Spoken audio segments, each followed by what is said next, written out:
Sometime after midnight in July of 1986, Stephanie Brown took some friends home who lived in an unfamiliar part of town. Make sure you go I-5 north. Don't go south or you get lost. Okay? To get back to her apartment, Brown was told to take Interstate 5 north, a major thoroughfare in California. I-5 north? Okay, thank you. Despite the directions, Stephanie Brown made the wrong turn. Bye-bye. It took both science and psychology to discover what happened next. A fisherman walking down this trail in a remote mountain area outside of Sacramento, California, discovered the semi-nude body of a young woman lying face down in a flooded irrigation ditch. Around her neck, a band of purple discoloration, the sign of ligature strangulation. It was a very isolated, desolate area next to a cornfield. And there were no houses or lights or civilization anywhere around. It was a very lonely spot to have been driven to. And certainly she was conscious during the drive. We don't know how long he toyed with her. We don't know how long he assaulted her, how long it was before she was killed. The autopsy found traces of semen, but the samples were too badly degraded for DNA testing. The victim was identified as 19-year-old Stephanie Brown, who worked as a teller in a Sacramento bank. Stephanie was a very sensitive, loving, caring daughter who wouldn't hurt anybody. Monday after work, she came by and did laundry. She called a couple of friends on the phone. And then when she was through, she came over and gave us a kiss goodbye. And I just remember her walking out the family room, out the door, waving. You know, her hair in a ponytail, waving, "Bye, Mom, I love you." When police learned that Stephanie's hair was long and in a ponytail the day before she died, they realized that her killer had cut it. Ray Biondi headed Sacramento's homicide unit. First thought came to my mind is that we're dealing with somebody with a very perverse fetish, cutting hair. And I had never seen this before in hundreds of other murder investigations. Did this person cut the hair and take it away as a trophy or a souvenir? We didn't really know. Brown's car was found 20 miles away on Interstate 5 and was headed in the opposite direction from her apartment. The car was full of gas and operational. Brown was probably lost and may have stopped to ask someone for directions. Just 1 month later, there was another incident along Interstate 5. 26-year-old Charmaine Sabra and her mother had been out to dinner and were heading home when their car broke down along a deserted stretch of Interstate 5. A man in a dark sports car stopped and offered help. Ladies having trouble with your car? Yes. Yeah, I heard a noise, so I pulled over, and now the car won't start. I'll be happy to give you a ride, but I can only take one. This is only a two-seater.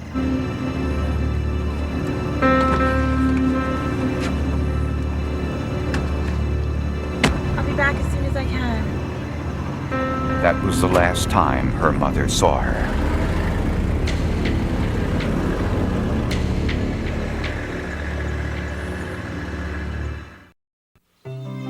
In the foothills of the Sierra Nevada mountains outside of Sacramento, California, a hunter discovered the badly decomposed remains of a white female. The remains had been scattered by animals, but investigators recovered the skull, torso, and some clothing, which included a purple skirt, dark blouse, and a pair of alligator heel shoes.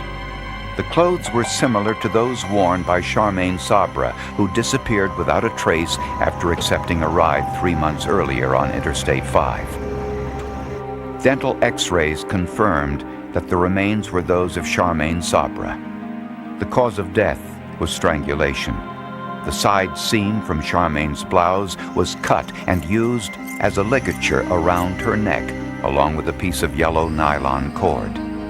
Her pantyhose had been cut in 2 places and tied around her wrists. There were cuts made to the victim's slip and the shoulder straps of her bra. Criminalist Jim Streeter analyzed the clothing from the crime scene. I've never seen clothes cutting like that. I've never seen any cutting like that. Talking with other investigators, they've never seen any types of cutting like this.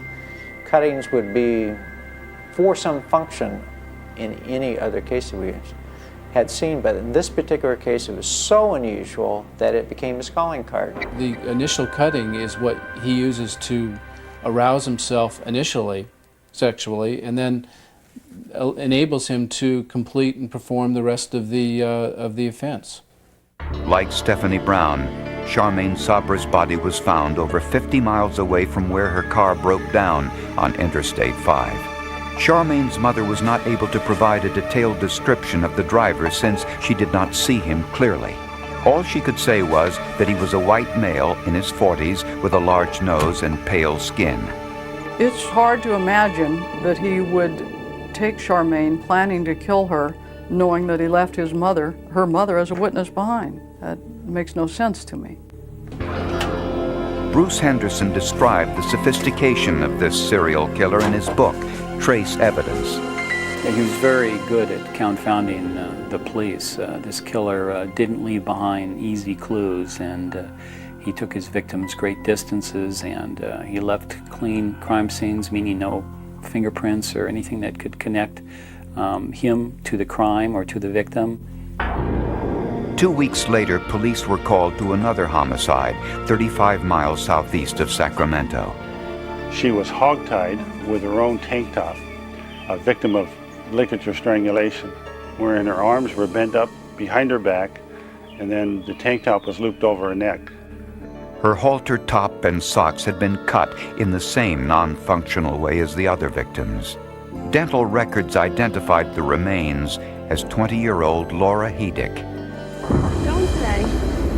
The last time anyone saw her was in an area frequented by prostitutes. Why don't you go with this guy for a little while? Laura was with her boyfriend, James Driggers.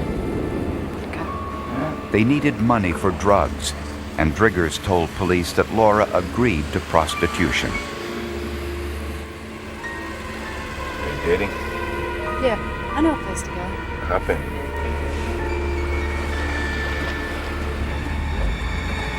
Laura left with a customer in a white car.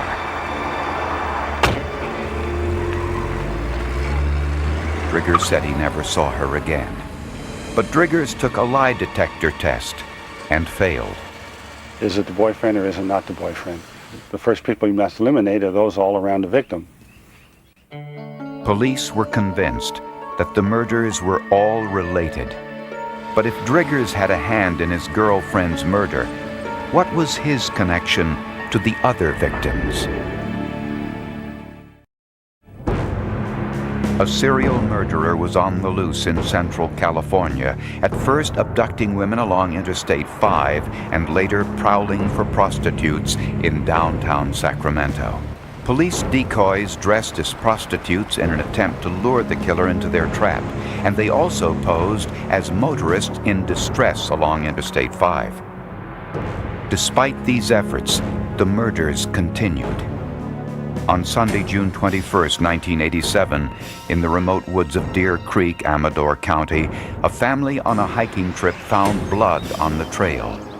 The victim was identified as 25-year-old Karen Finch. She was divorced and the mother of a 2-year-old daughter. Her car was found near Interstate 5, fully operational. Her sandals were still in the car. If she walked barefoot, she hadn't planned to walk far. There was a piece of fragment of duct tape in her hair, which the light bulbs went on at the time thinking, this is what happened in Stephanie Brown case. That's why her hair was cut. The killer used duct tape to gag his victims and always cut it off before leaving the scene. He may have known that the sticky side of tape is a rich source of fingerprints. But this time, something went wrong. Karen Finch probably fought back, and when she did, the killer used what he had in his hand, the scissors, to stab her.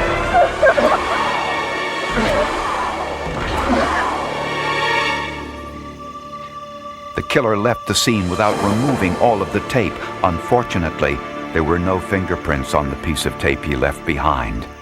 The bodies were found some distance from where he would have been able to park his vehicle. Some of these distances were too far that he would have carried them, so we're certain that they were made to walk. They may have had their hands bound at that time. A few weeks later, police had yet another victim. The new decomposed body of 17-year-old Darcy Frackenpole was found in a deserted area off Highway 50 near Lake Tahoe. The cause of death was strangulation. Her blouse was tied around her neck with a wood garrote. 2 pieces of rope were found near her clothing. The rope was made of nylon, and after checking with several rope suppliers, police discovered that it was the type of rope used in parachute cords. Cutting the victim's clothing was important to the killer for some reason. So important that he did this in all of his murders. So important, he would carry a pair of scissors to every crime to carry out the ritual. I cried for all the victims. It was just so emotional after a year and a half of working on all this physical evidence, trying to link everyone together and trying to find the person that did this so that it wouldn't happen again, and just be overwhelming at times. The killer was experienced. He knew exactly what he was doing, and he perfected his technique with every case. The only lead police had in their search for the serial killer was the way in which he carried out the murders. His signature characteristics included the rope and the clothes cutting. A few months later, an unrelated incident caught homicide's attention. Deborah Guffey was a street prostitute in downtown Sacramento who told police an interesting story. Hey, you working tonight? Been here waiting for you. Why don't you get in? We'll go for a ride.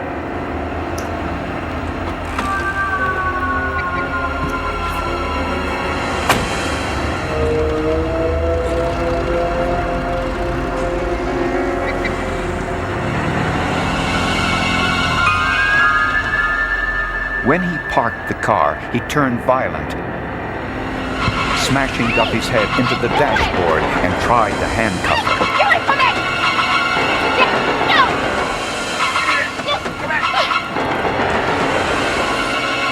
Guffey managed to escape.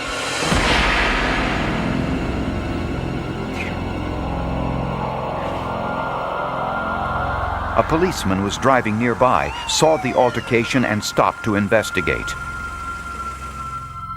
48-year-old Roger Kibbe was charged with the assault.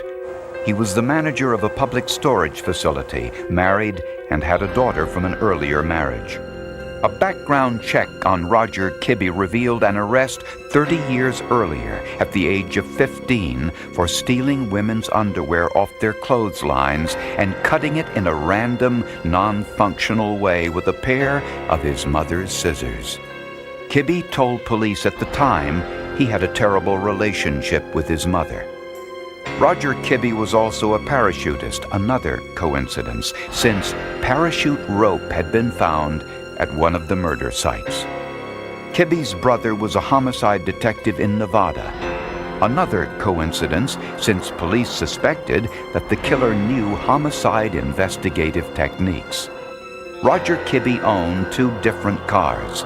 One was similar to the car which picked up Charmaine Sabra.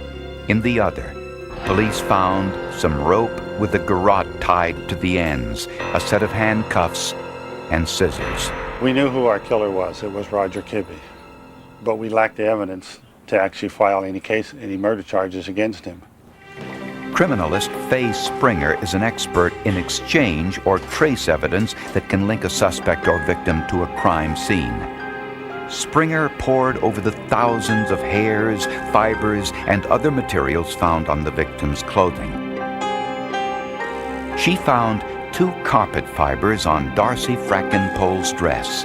They were blue, triangular in shape, made of nylon, and were manufactured by the DuPont Company.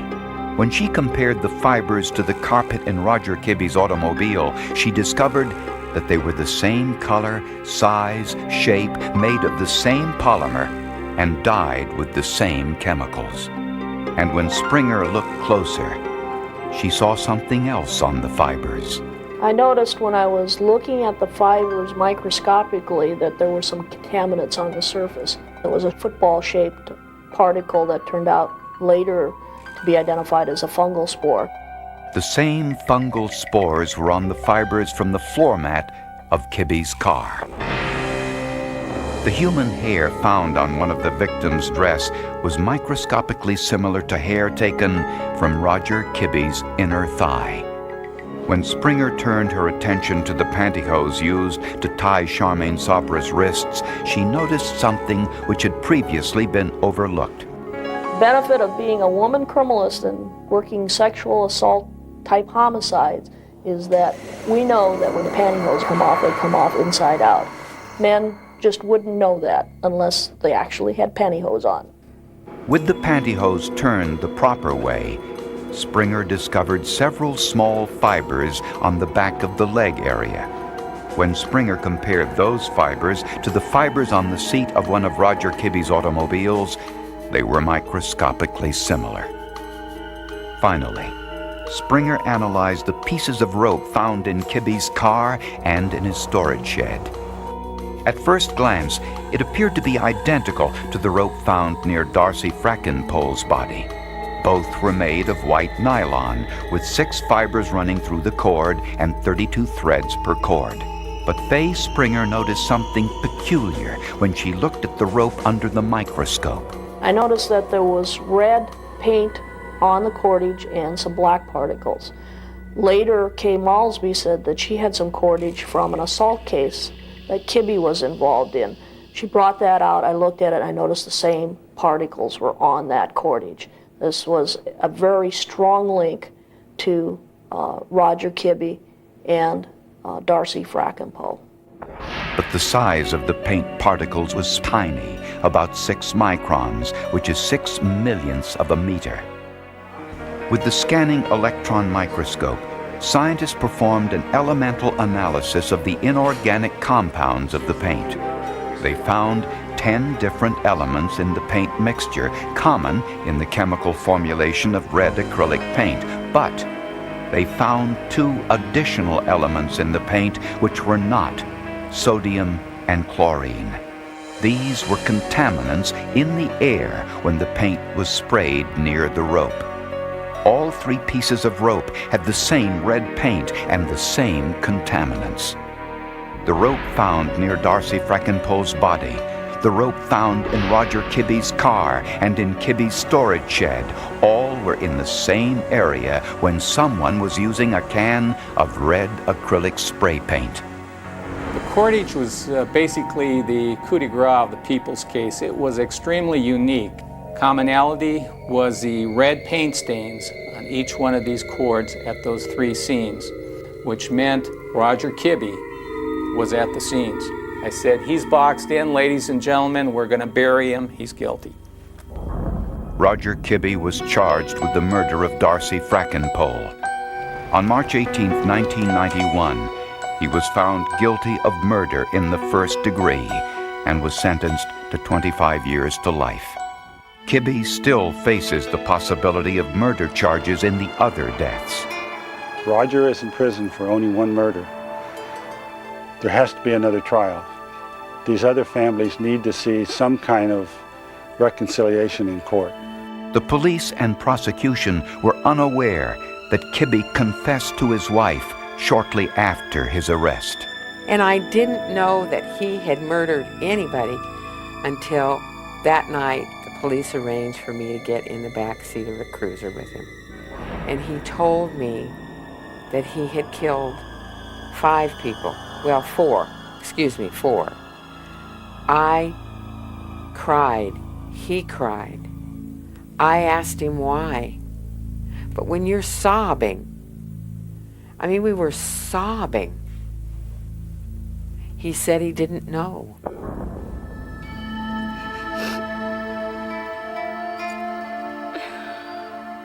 I came away from there just feeling and overcoming with the thought that this is not enough.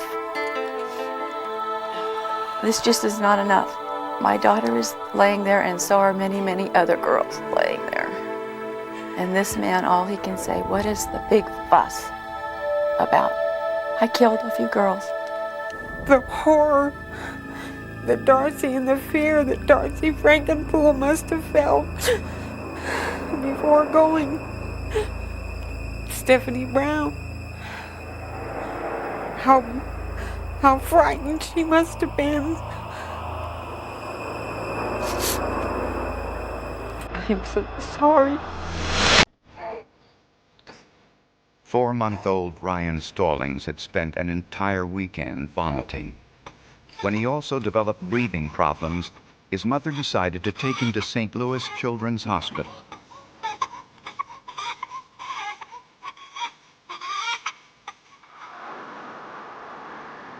Somewhere along the way, Patricia Stallings made the wrong turn and got lost.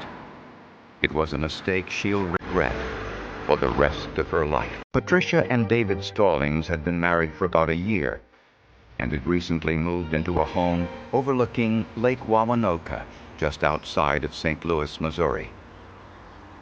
David was a printer. Patricia worked in a convenience store. 4-month-old Ryan was their only child and had always been sickly. After an entire weekend of vomiting and breathing problems, Patricia decided to take the baby to St. Louis Children's Hospital. During the trip, Patricia got lost and ended up at the emergency room of Cardinal Glennon Children's Hospital instead. Doctors there performed tests to understand what was causing Ryan's illness. He was listless, almost comatose, and continued to vomit. Nurse, let's get that blood right away. He was given a complete medical examination, including blood and urine tests. Ryan's blood samples were sent for testing to an outside independent lab, the SmithKline Beecham Clinical Lab in St. Louis. Gas chromatography on Ryan's blood sample found the cause of the child's illness. It was ethylene glycol poisoning. Ethylene glycol is a colorless, sweet-tasting substance found in industrial solvents and resins. It can be fatal in large enough doses. Hospital officials notified both the Sheriff's Department and the Missouri Department of Family Services. I'll take the base. Investigators searched the Stallings home. In the basement, they found 2 containers of antifreeze under a pool table. One of the containers was half empty, and it listed ethylene glycol as the main ingredient. You cannot form ethylene glycol in your body. The body cannot naturally form that. Therefore, it has to be ingested. And when you've got a child who's 4 months old, a child who's 4 months old doesn't have the capability of ingesting anything. Therefore, it had to be purposefully ingested. Fortunately, Ryan's condition gradually improved.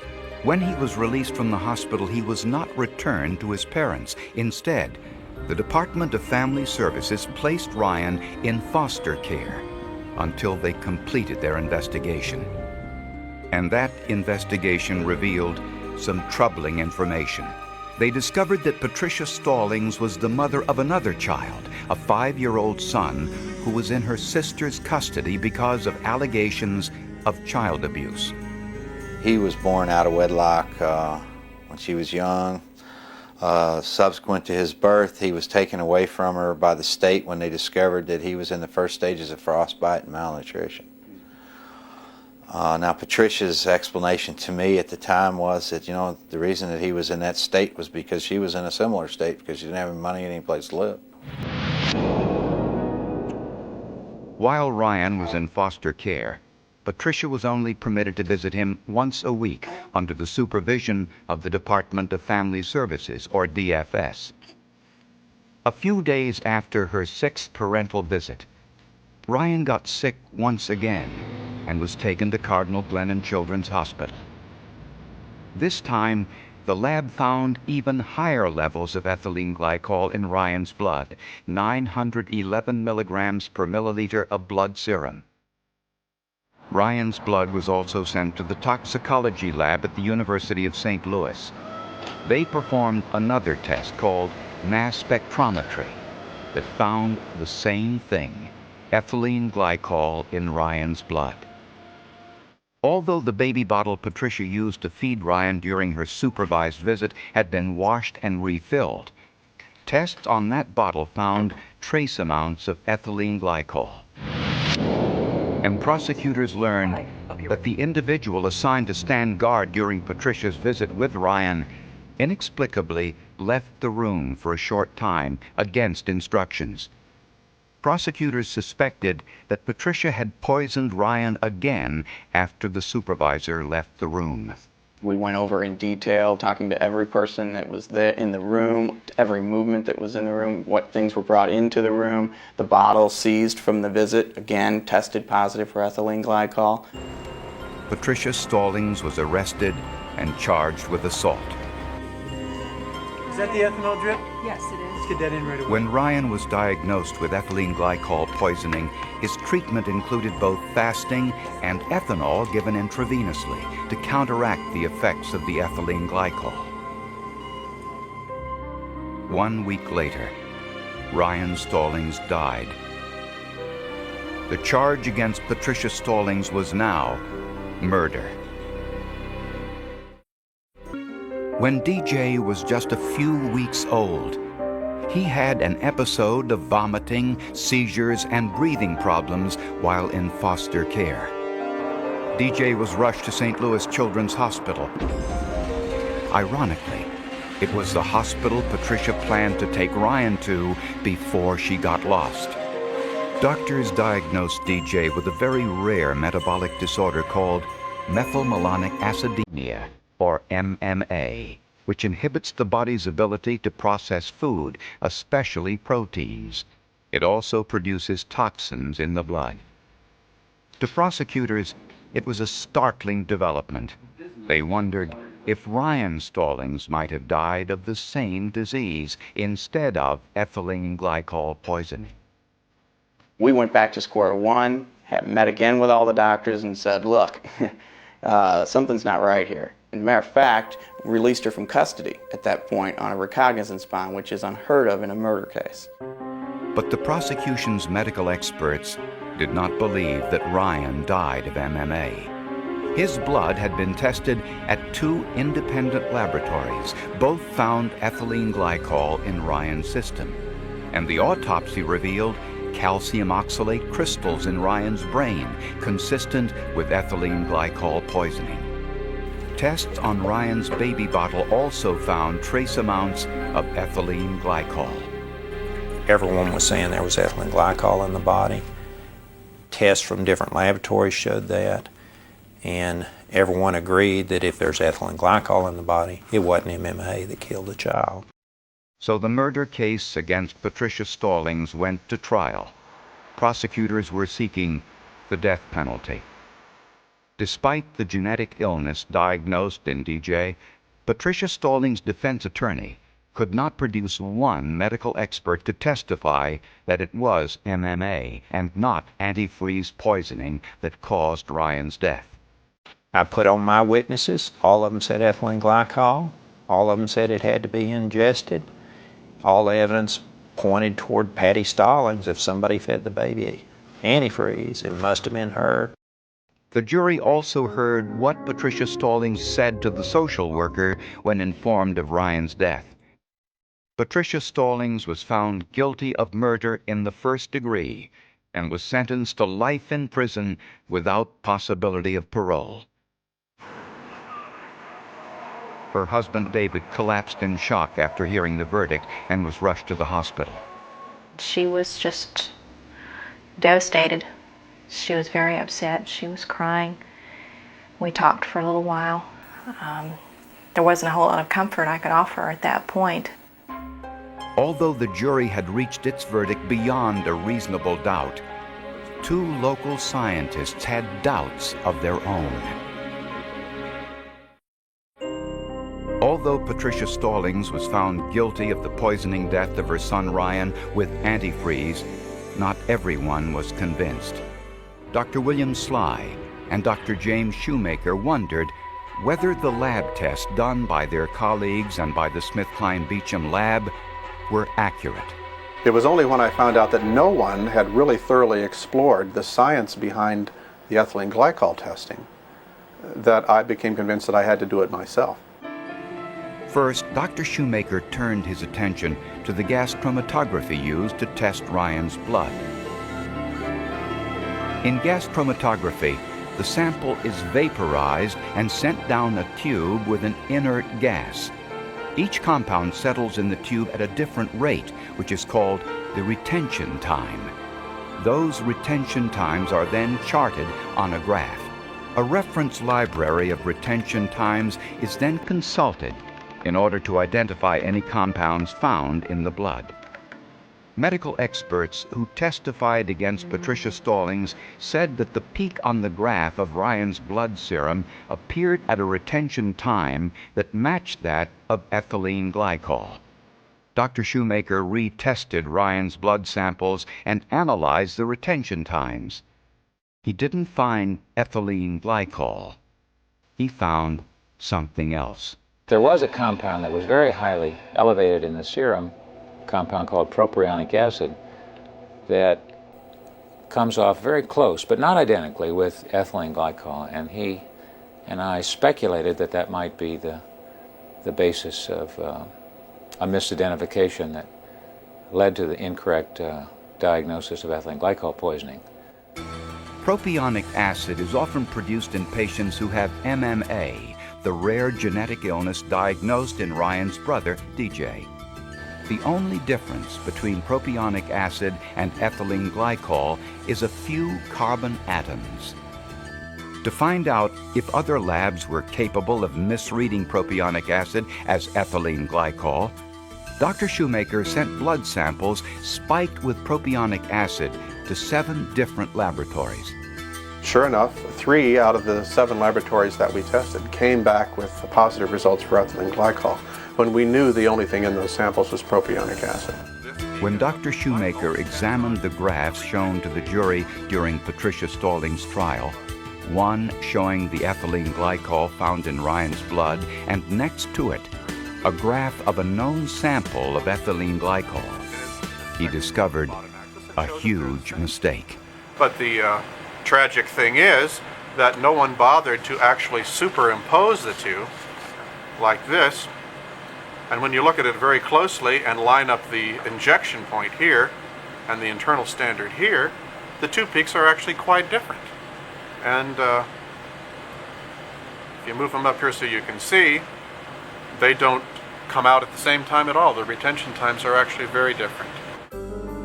Dr. Shoemaker suspected that Ryan Stallings died of MMA and had not been poisoned with ethylene glycol. But Dr. Shoemaker was a junior member of the faculty at the time and knew that his conclusions would be challenged by experts. When prosecutors learned about these new test results, they were stunned. Was it possible that Patricia Stallings had been convicted of a murder that never happened? The Stallings hired attorney Robert Ritter to handle their appeal. He immediately requested a new trial, arguing that Patricia Stallings' first lawyer had not mounted a proper scientific defense. After several hours of discussion, I came away convinced that Patty did not poison her child and that a horrible injustice had resulted here. When prosecutors heard the new test results from St. Louis University, even they agreed that this new medical information raised serious questions. Once we were aware that there were actually doctors out there prepared to say that obviously didn't testify at trial, may have made a difference at the trial. And we agreed to a new trial. And we didn't have to do that. But prosecutors had 2 independent laboratories that found ethylene glycol in Ryan's blood. Traces of ethylene glycol were found in the baby bottle, and the autopsy report found oxalate crystals in Ryan's brain, a finding consistent with ethylene glycol poisoning. To sort through the scientific inconsistencies, prosecutors sought an outside expert. At Yale University, they found Dr. Piero Rinaldo, one of the world's leading experts in metabolic diseases. He reviewed the scientific data that formed the basis for the case against Patricia Stallings. I received all the raw material, all the data from the labs where the tests were done. That was really the exceptional moment for me in this story, because I couldn't believe how low was the quality of the analytical work done in the commercial lab. Dr. Rinaldo called the lab reports garbage. He agreed with Dr. Shoemaker and Sly that the gas chromatography peak shown to the jury as that of ethylene glycol was not ethylene glycol at all, and did not match the graph depicting the known sample of ethylene glycol. The retention time of the peak in question was 33 seconds later, which in gas chromatography is an enormous difference. It's really huge. And when Dr. Rinaldo reviewed the mass spectrometry results, he found a similar error. The spike in Ryan's blood identified as ethylene glycol did not match the known sample. That really blew me away, because especially in a case, obviously, with legal implications, it must be perfect match. This was not even close. It was, again, absolutely strikingly obvious evidence that there was no match. Dr. Rinaldo immediately presented his findings to prosecutor George McElroy. The next day, McElroy held a news conference. The state of Missouri is dismissing all pending charges against Patricia Stallings based upon the death of her child, Ryan, and I'm satisfied, I'm convinced, that Patricia Stallings did not poison her child. Dr. Rinaldo believes that Ryan Stallings died of MMA, the same genetic illness his brother DJ was born with. Is that the ethanol jet? Yes. Let's get that in right away. He also believes that the inaccurate lab reports led doctors to administer the wrong treatment, the ethanol drip, which possibly contributed to Ryan's death. The ethanol drip was also the suspected cause of the calcium oxalate crystals found during Ryan's autopsy, and not ethylene glycol. Scientists also suspect that the process of washing Ryan's baby bottle caused the false readings of ethylene glycol when the bottle was tested. The conviction of Patricia Stallings had been a mistake. Oh, wow. If DJ hadn't been born, Patty Stallings would be in jail for the rest of her life without parole, and no one would ever have raised a second question. I think DJ's birth is what saved her, because the first child's diagnosis would never have been made. I can understand a person who's been through all that she went through finding an apology pretty lacking. But as I told her, I had a job to do. I had the evidence before me that I felt gave me no choice. Patricia Stallings filed lawsuits against the hospitals, doctors, and laboratories that had misdiagnosed Ryan. All were settled before going to trial.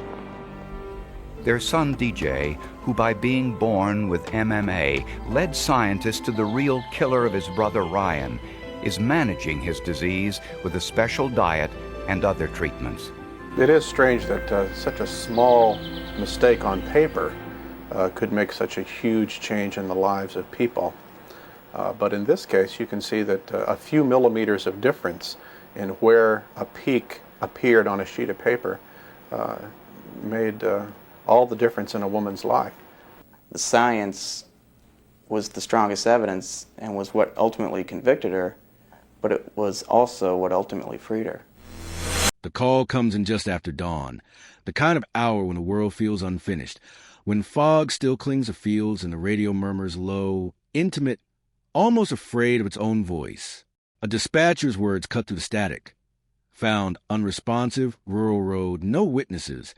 And in that instant, a town in Iowa begins to fracture, though it doesn't know it yet. By the time the sun crests the horizon, headlights slice through mist, gravel crunches under tires, and a quiet stretch of county asphalt becomes a stage where truth will hide for decades. This is how it starts. Not with a scream, with silence so thick it hums. The body lies near a ditch. The grass pressed flat as if the earth itself tried to remember the shape of what happened. There's no wallet, no phone. Phones are still bricks in 1998, tethered to cars and offices, not pockets. The shoes are scuffed, the jacket wrong for the weather. Too light, like someone left in a hurry or chased. Deputies fan out, boots careful, voices low. They mark the scene with flags that flutter in a breeze, carrying the smell of soil and cut hay. Someone mutters a phrase that will echo for years. No sign of forced entry, no obvious weapon, no immediate answers. Cold case, already whispered, even before the body is lifted.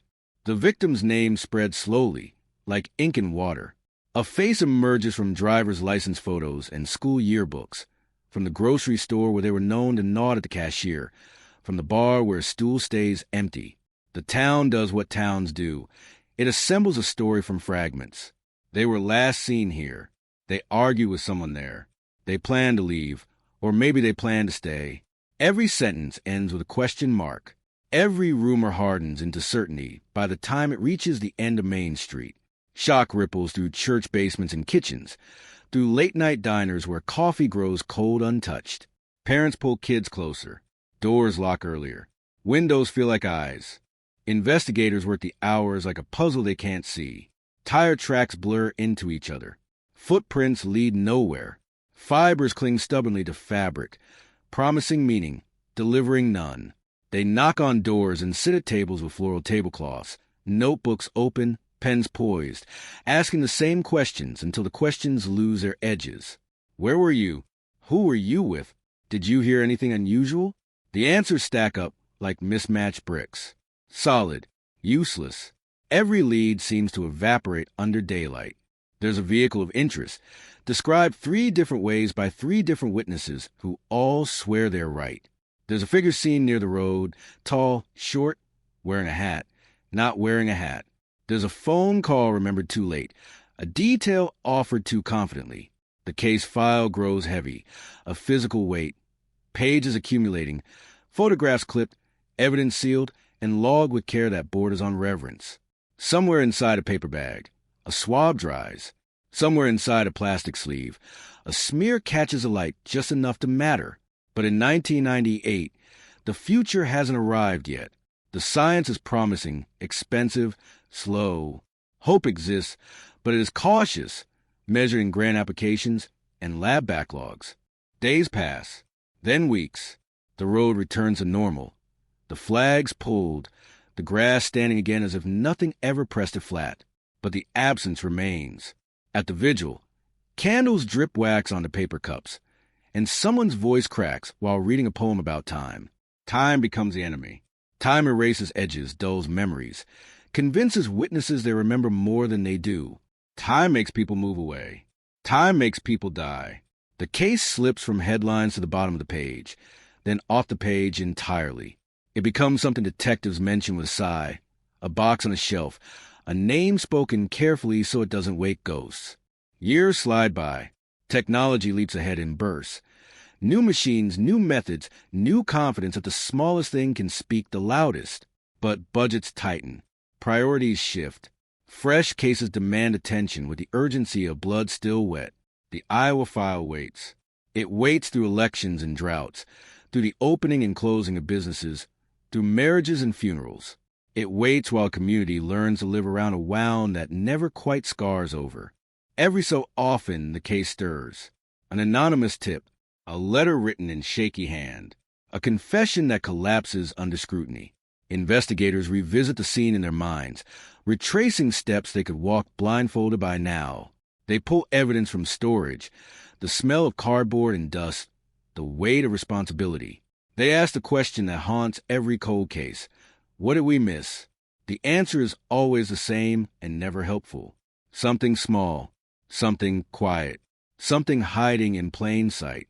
Then years later, a change, not dramatic, administrative, a new unit formed, a mandate issued, a push to review unsolved cases with modern eyes.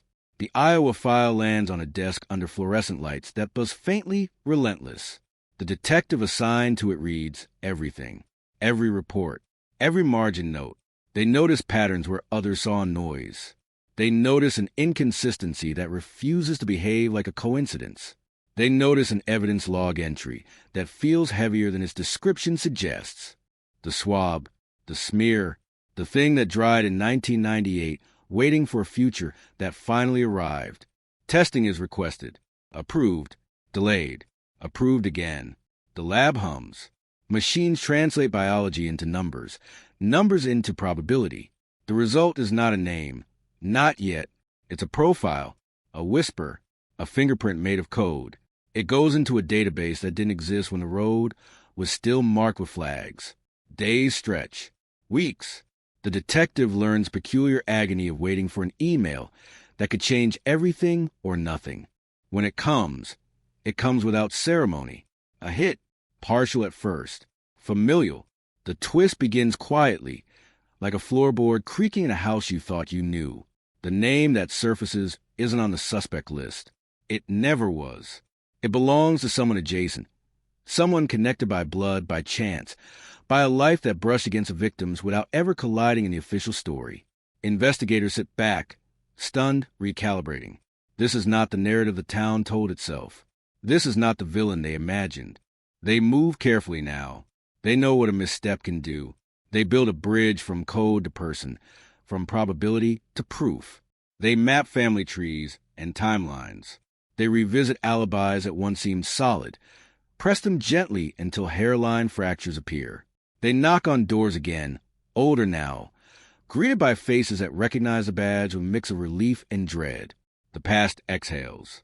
People remember things differently when time has done its work. Fear loosens tongues. Guilt sharpens memory. The suspect doesn't run. They don't confess. They are outwardly ordinary. That's the second twist, the one that unsettles the most. No monster mask. No dramatic downfall. Just a life lived in the shadow of a day that never stopped happening. When questioned, their words are measured, rehearsed, just enough to sound truthful. Investigators listen for what isn't said.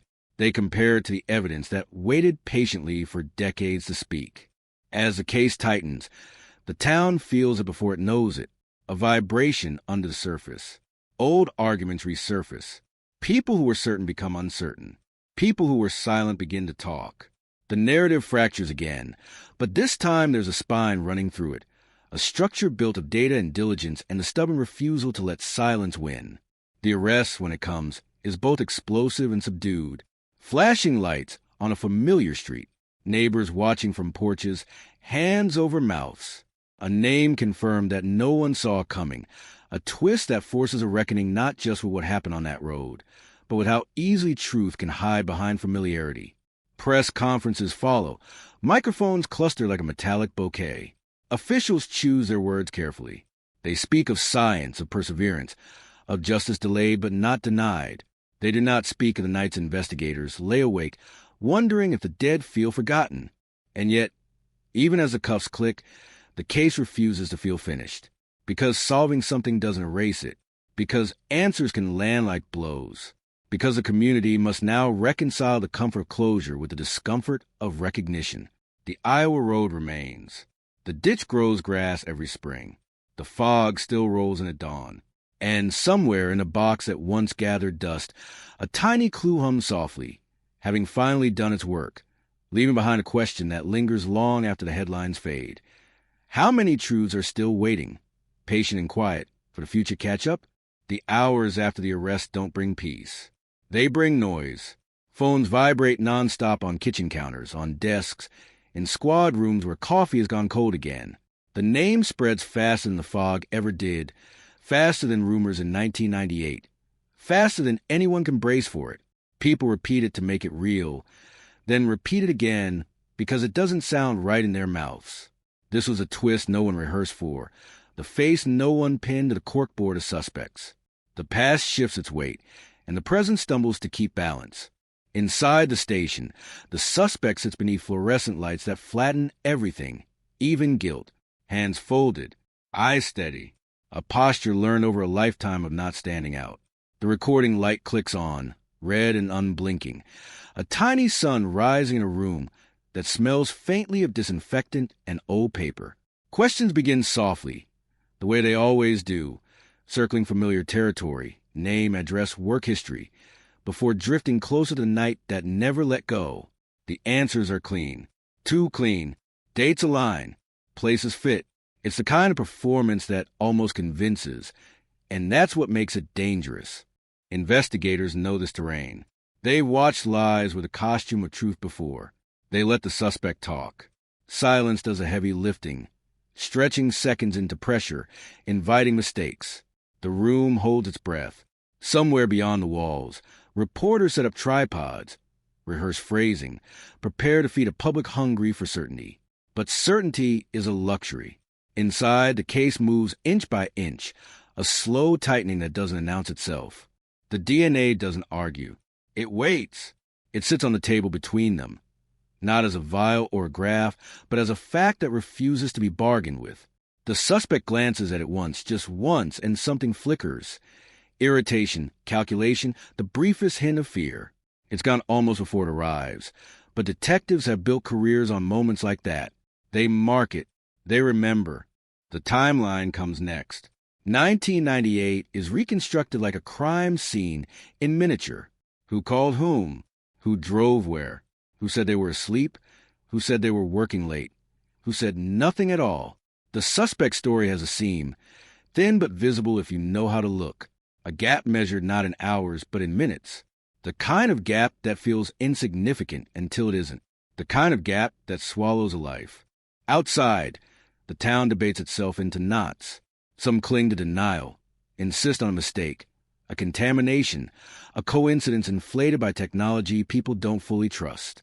Others feel the ground give way beneath old certainties, remember odd moments they dismissed, conversations that ended too abruptly, a look held a second too long. Memory re-edits itself under pressure. Everyone becomes an editor. Everyone is sure they saw it coming, even if they didn't. Back in the interview room, the questions sharpen. Not accusations, invitations. Tell us about that drive. Tell us about the call you didn't mention before. Tell us why your phone record goes quiet when you said it shouldn't. The suspect's jaw tightens. The cadence changes. Words slow down, then speed up, searching for footing. Sweat beads at the hairline. A human response that no amount of composure can fully suppress. The room hums. The recorder watches. They don't get a confession. Not yet. They don't need one. They need corroboration. The scaffolding that will hold the case when it's dragged into daylight and examined by people whose job is to doubt. Warrants are drafted. Old addresses are visited. Boxes are opened that haven't been touched in years. In an attic, dust motes dance as a flashlight beam cuts through the dark. In a garage, a trunk opens with a groan, revealing the sediment of a life. Receipts, tools, a jacket folded with care. Fibers are collected. Everything is logged. Everything matters now. The victim's family hears the news in fragments, through calls that begin with hesitation and end with tears. Closure is a word that gets used too easily, but what arrives isn't that. It's gravity, a weight settling where uncertainty once floated. Relief and anger collide. Grief reasserts itself with a fresh edge. Questions bloom where answers were promised. Why now? Why not then? Why did it take so long for the smallest thing to speak? Investigators ask themselves the same questions in quieter moments. They replay the early days, the limitations, the choices made under pressure with tools that weren't ready. Regret is a companion in this work, but it can't be allowed to drive. The focus stays forward. Build the case. Protect the process. Let the evidence tell the story without embellishment. Court dates appear on calendars. Motions fly.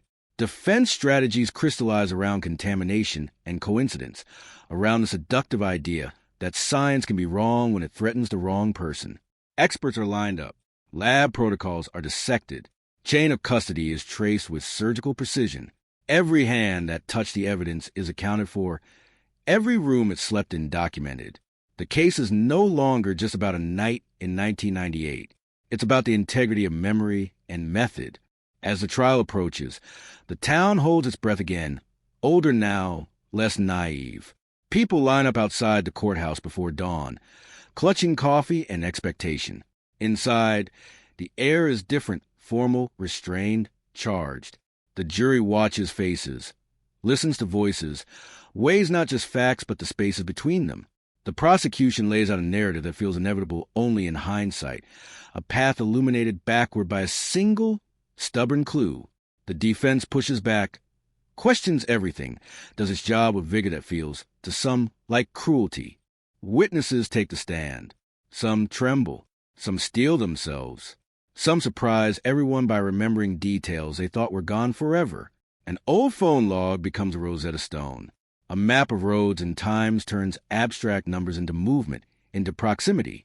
The DNA expert speaks calmly, precisely, translating complexity into clarity. Probability becomes overwhelming. The room leans forward. When the verdict comes, it doesn't explode. It lands. Guilty. A word that carries more weight than sound should allow. Gasps ripple, then silence, then a release that sounds like rain hitting pavement after a long drought. The suspect's face cracks just enough. The mask slips. It's over, people say. It's finally over. But endings are complicated. Sentencing brings its own rituals, its own language. Years are counted. Statements are read. The victim is spoken into the room again, not as a body on a road, but as a person with habits and hopes and a laugh that once filled space. The community listens. Some standing, some unable to meet the eyes of those who speak. Justice is pronounced, formal and final, and still the air feels unfinished. Afterward, the road returns to itself once more. Grass grows, seasons turn, the story settles into history, into archives and documentaries, and conversations that begin with remember when.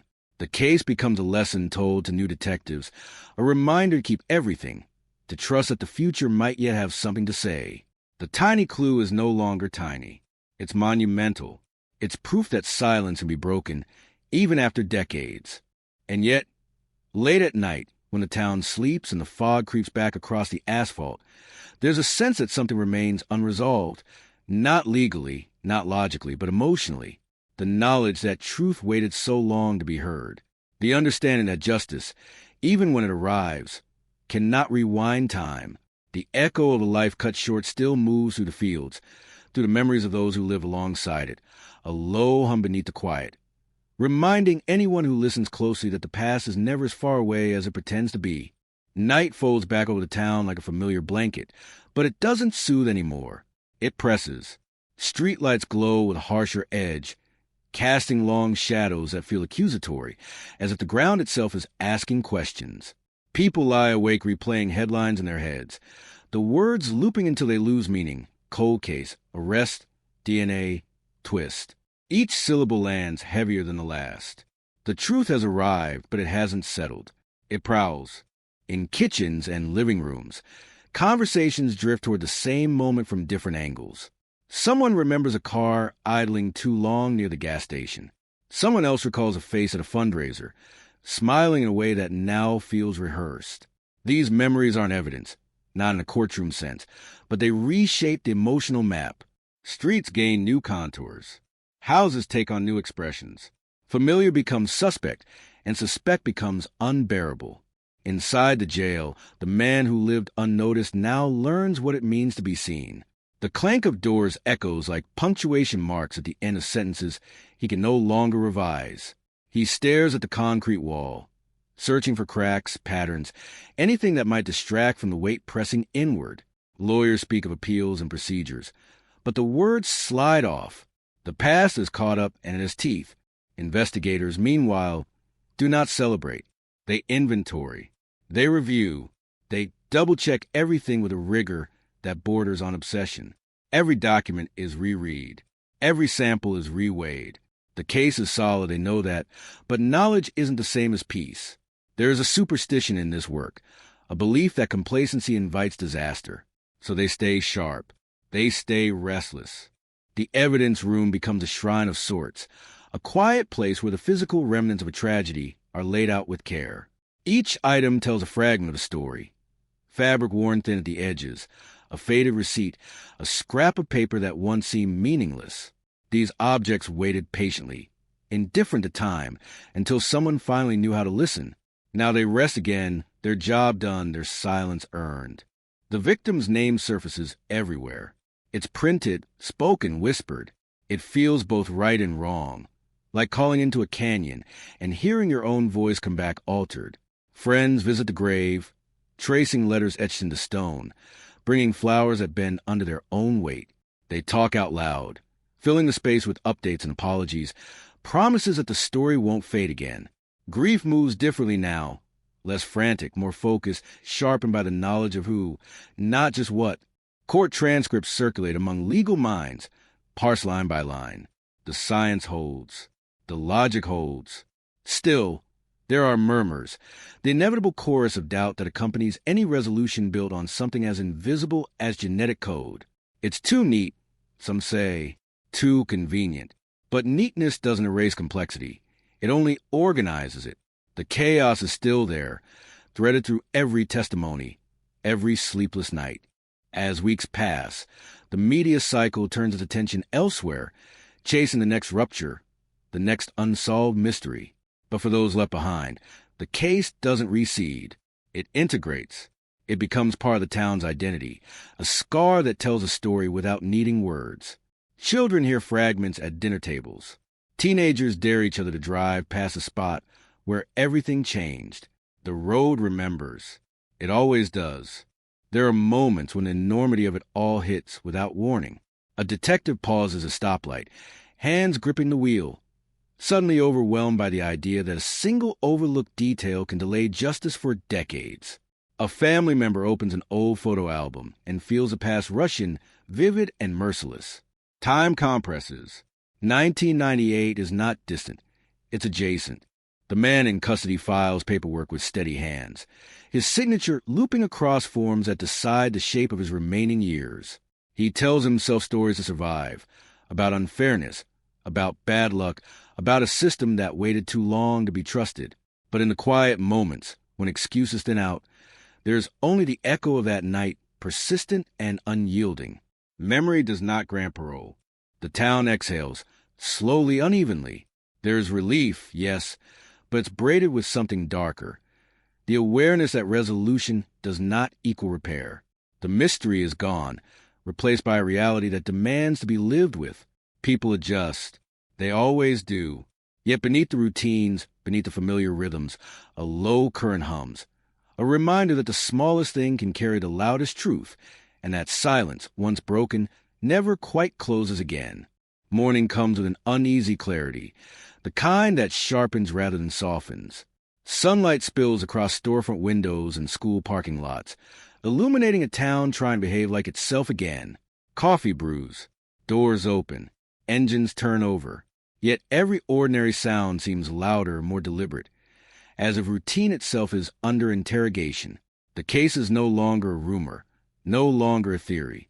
It is a fact that sits in the open, demanding acknowledgement. In the courthouse, hallways hum with restrained energy. Shoes squeak against polished floors. Files are carried with both hands, hugged close like something fragile.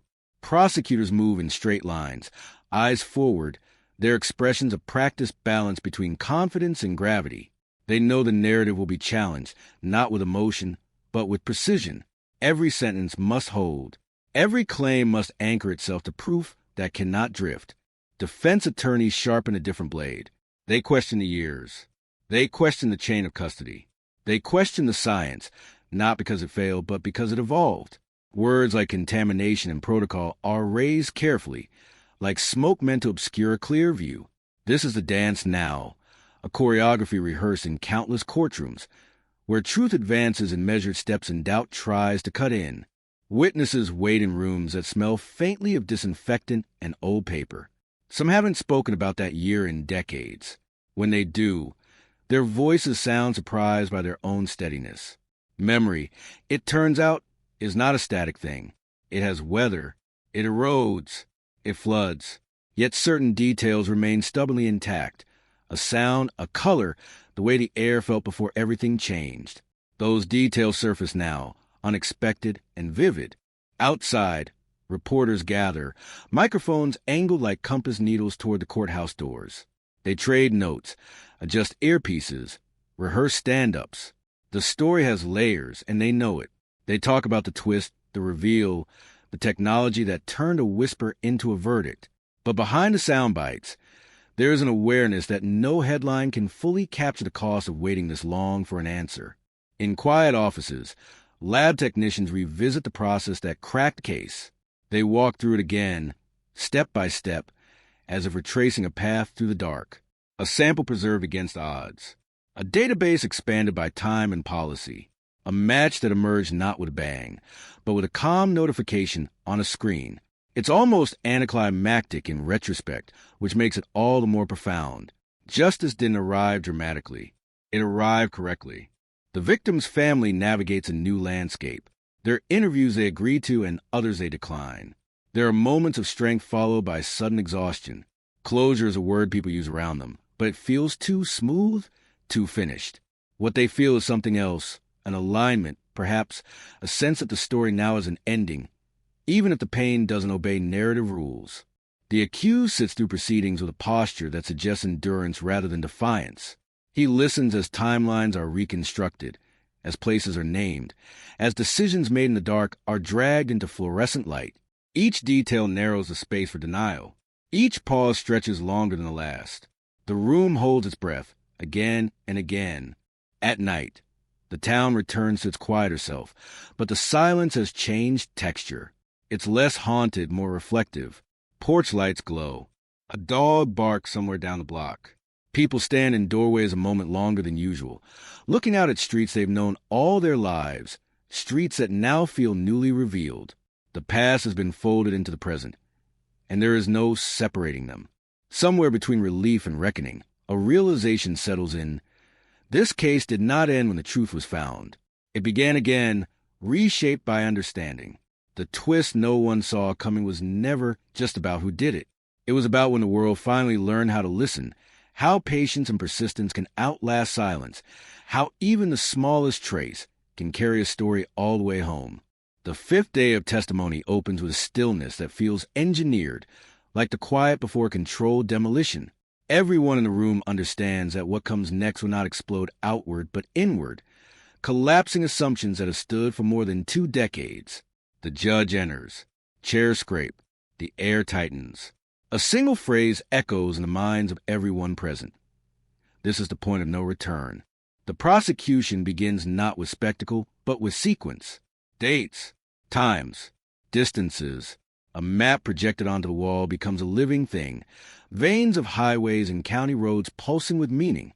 The route is familiar to locals, mundane even, but today it is dissected inch by inch.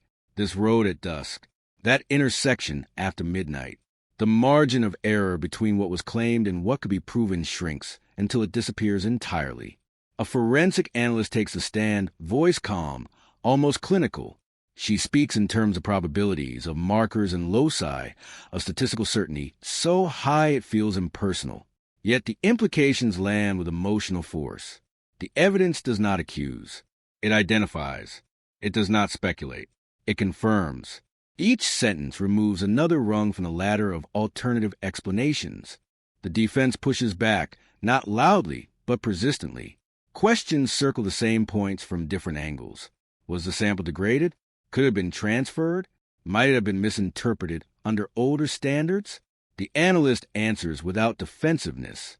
She explains how modern techniques compensate for age, how protocols anticipate contamination, how results are verified independently. Her confidence is not theatrical. It is methodical, and that makes it devastating. As the science settles into the record, the courtroom shifts focus to the human dimension. A former acquaintance of the accused is called forward, someone who had always hovered at the edge of the original investigation. Back then, his statements were vague, his memory unreliable. Today, age has sharpened him. Regret has sanded down the fear. He speaks slowly, choosing words like they might crack if handled carelessly. He describes a conversation from years ago, Casual at the time, unsettling in retrospect. A remark that didn't make sense until it did. A joke that landed wrong. A pause that stretched too long. The room leans in, not because the details are sensational, but because they are ordinary. This is how truth often hides, in plain language that only reveals itself once context arrives. The accused watches, expression controlled. There is no outburst, no visible panic. But something flickers, an involuntary tightening around the eyes, a subtle shift in posture. It is enough. Those who have waited decades for accountability recognize it immediately. The mask has slipped just slightly and everyone sees it. Outside, the story accelerates. News vans line the street. Updates ripple through social media. Stripped of nuance, amplified by urgency. Friends text friends. Families argue quietly over dinner tables. Some are shocked, others gnawed, as if the answers finally caught up with what they always suspected. The town processes collectively, 1,000 private reckonings unfolding at once. Back inside, the judge calls for a recess. People stand, stretch, exhale. In the hallway, conversations overlap in hushed tones. A woman presses her back to the wall, steadying herself. A man stares at the floor, replaying testimony in his head. Time feels elastic, stretched thin by anticipation.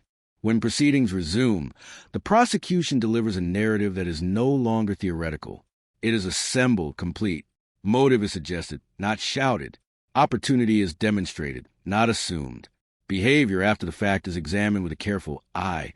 Patterns emerging where coincidence once lived. The story is not dramatic. It is coherent, and coherence is its power. The defense counters with character witnesses, voices from the accused past who speak of kindness, reliability, normalcy. They mean well. They speak honestly.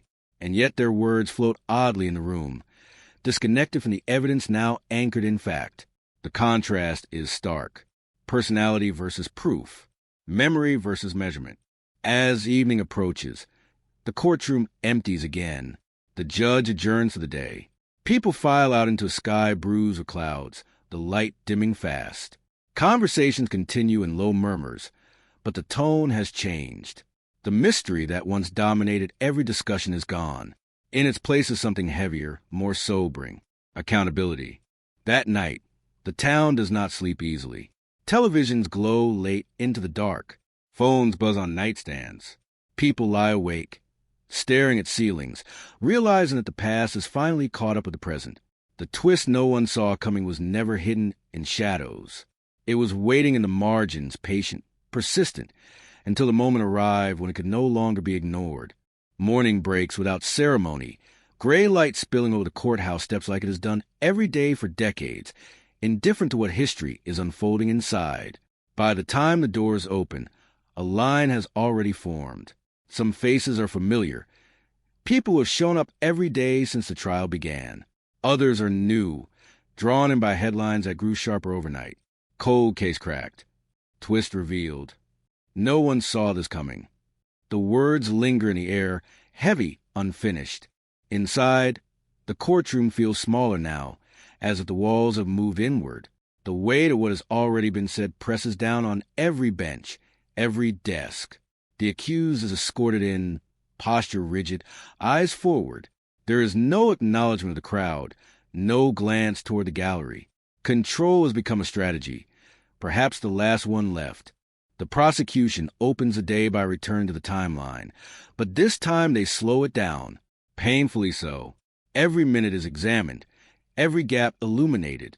They revisit the night of the crime, not to rehash the obvious, but to expose what was once overlooked. A phone call placed and then deleted. A vehicle seen where it should not have been. A receipt timestamp that never quite lined up until now. These are not new facts. They are old facts, rearranged until they finally make sense. An investigator from the original case takes the stand. His hair is white now, his voice rougher, but his memory is intact. He speaks with a mixture of pride and regret, recounting long nights, dead ends, the constant pressure to deliver answers with limited tools. He admits what everyone in the room already knows, but rarely hears said aloud. Mistakes were made. Leads were missed. Assumptions hardened into conclusions too quickly. The admission lands hard, not as an excuse, but as a confession. The cold case was not just unsolved. It was mishandled, not out of malice, but out of urgency and constraint. The room absorbs this quietly. There is no outrage, no gasps, just understanding. And beneath it, a simmering anger that the truth had to wait so long to surface. The prosecution pivots, introducing evidence that never made it into the original trial file. Notes scribbled in margins. A witness statement flagged as unreliable and then forgotten. A lab request denied due to budget limitations. Each piece is small on its own.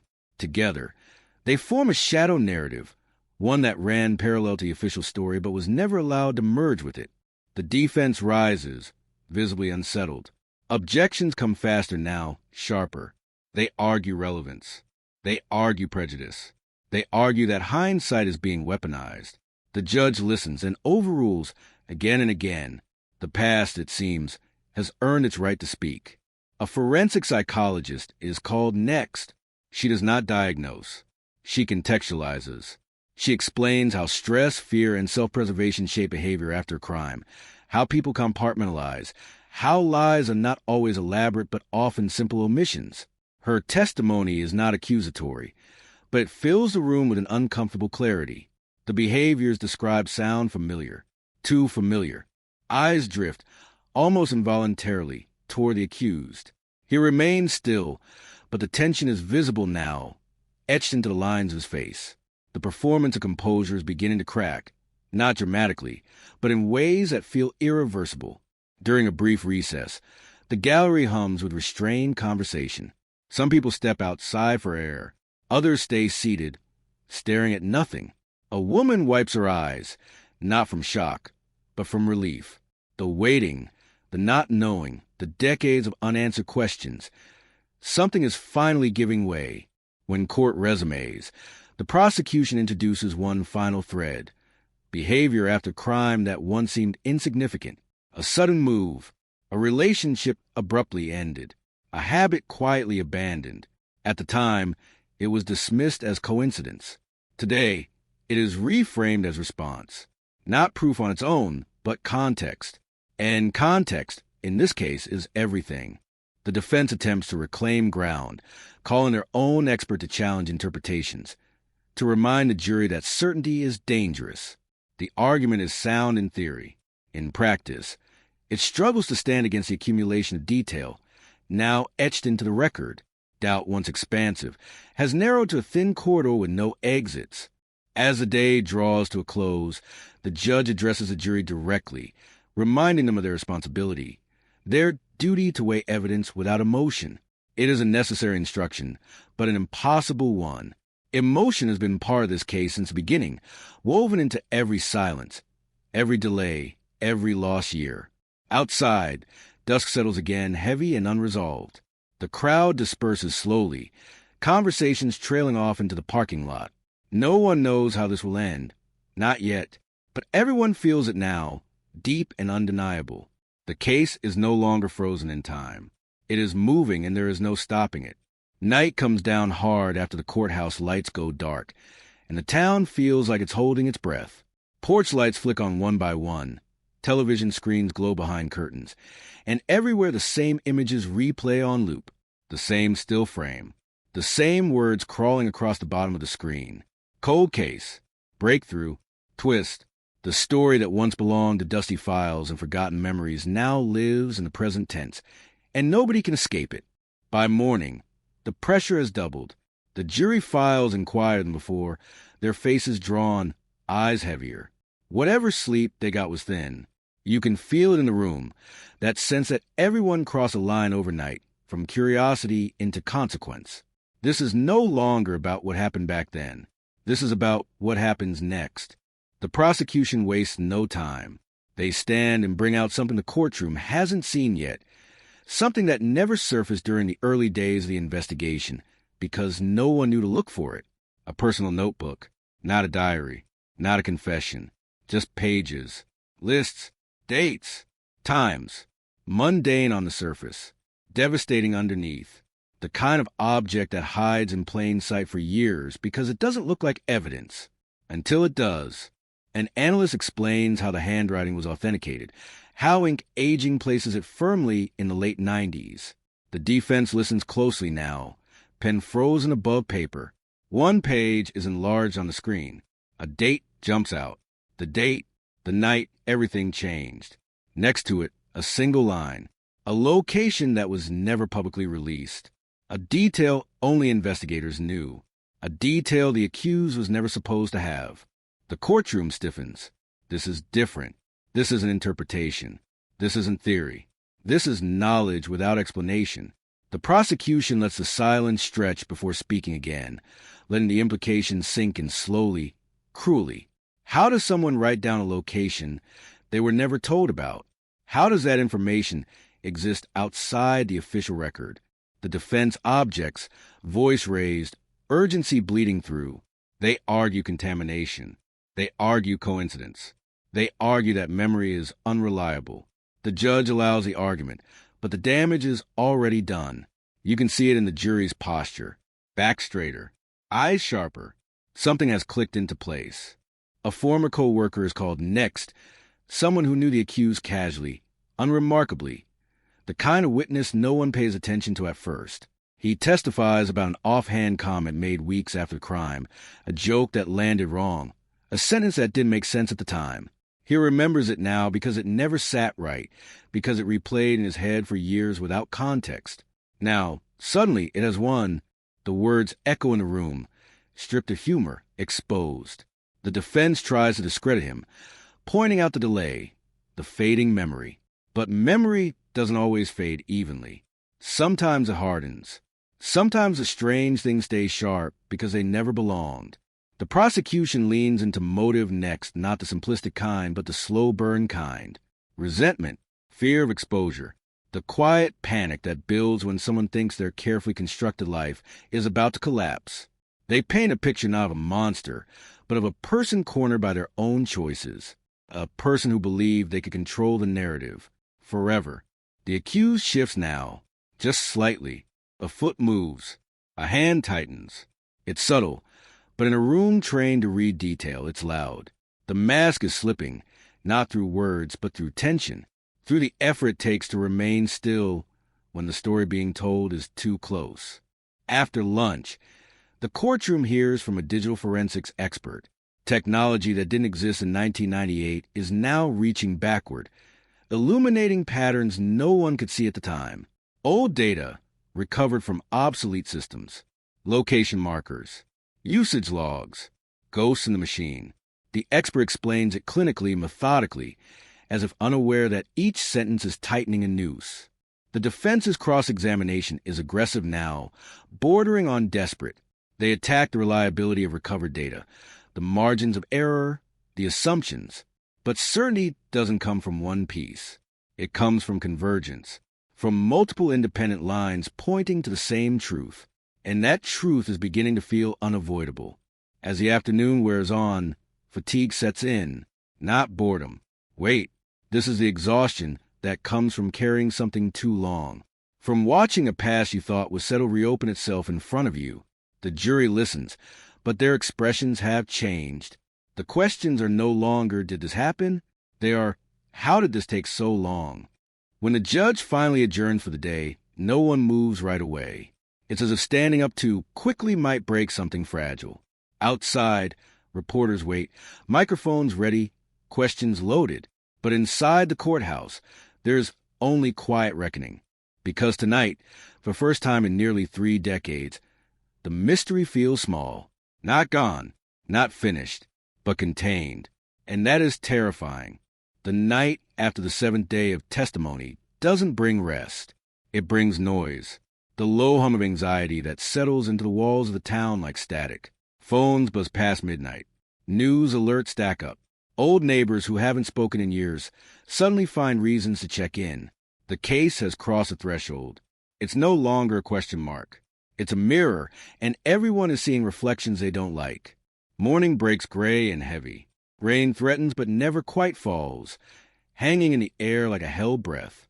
Inside the courthouse, security is tighter now, not because of danger, but because of gravity. What's happening here matters, and everyone feels it. The accused arrives early, escorted, eyes forward, jaw locked, the face of someone bracing for impact.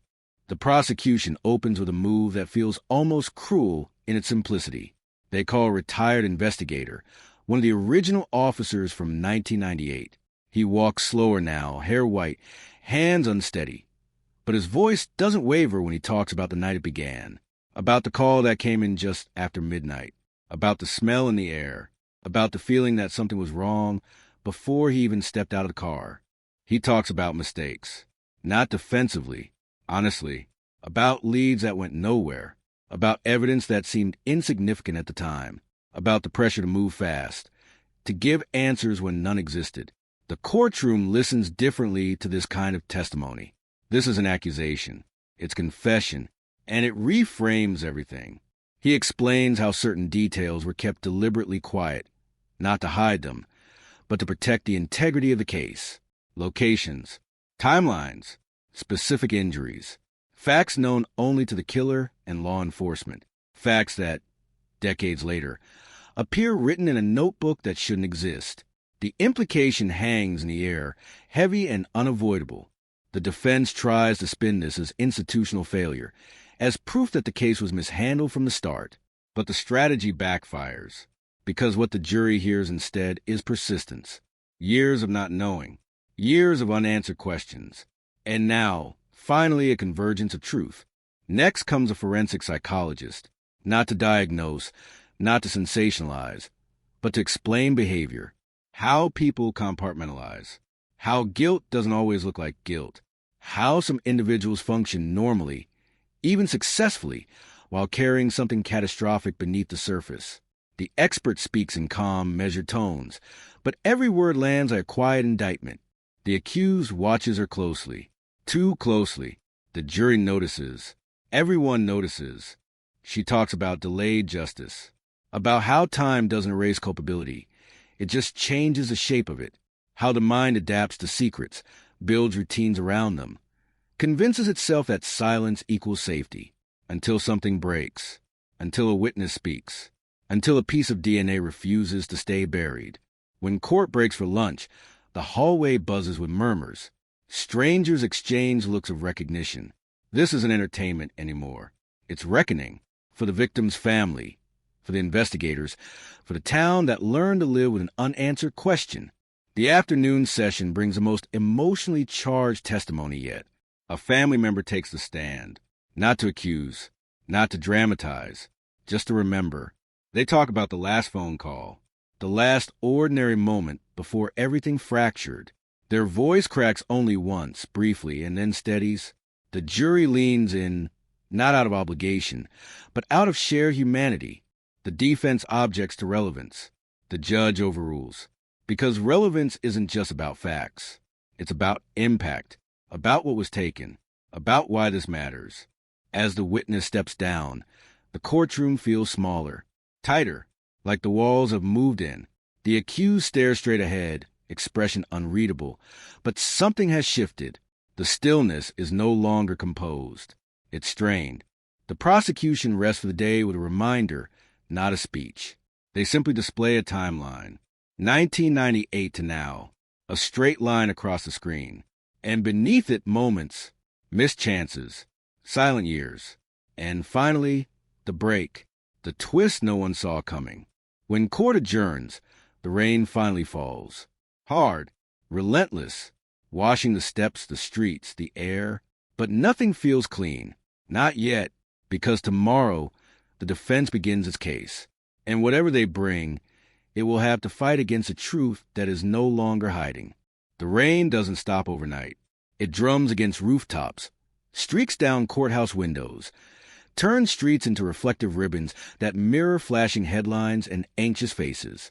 By morning, the town looks washed but not renewed, like something scrubbed too hard and left raw. This is the day the defense speaks in full. This is the day doubt is supposed to return.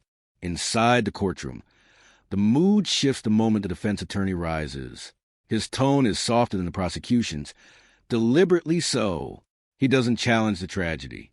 He doesn't deny the loss. Instead, he leans into uncertainty, into the space between facts, into the dangerous comfort of maybe. He tells the jury this case is about patience, about resisting the urge to close a chapter simply because the ending feels overdue. He opens with time. 26 years. A lifetime. He reminds them how memories degrade, how narratives evolve, how even evidence can lie if handled carelessly. He doesn't accuse anyone of malice. He suggests inevitability. The longer a case remains open, the more tempting it becomes to see patterns that weren't there before.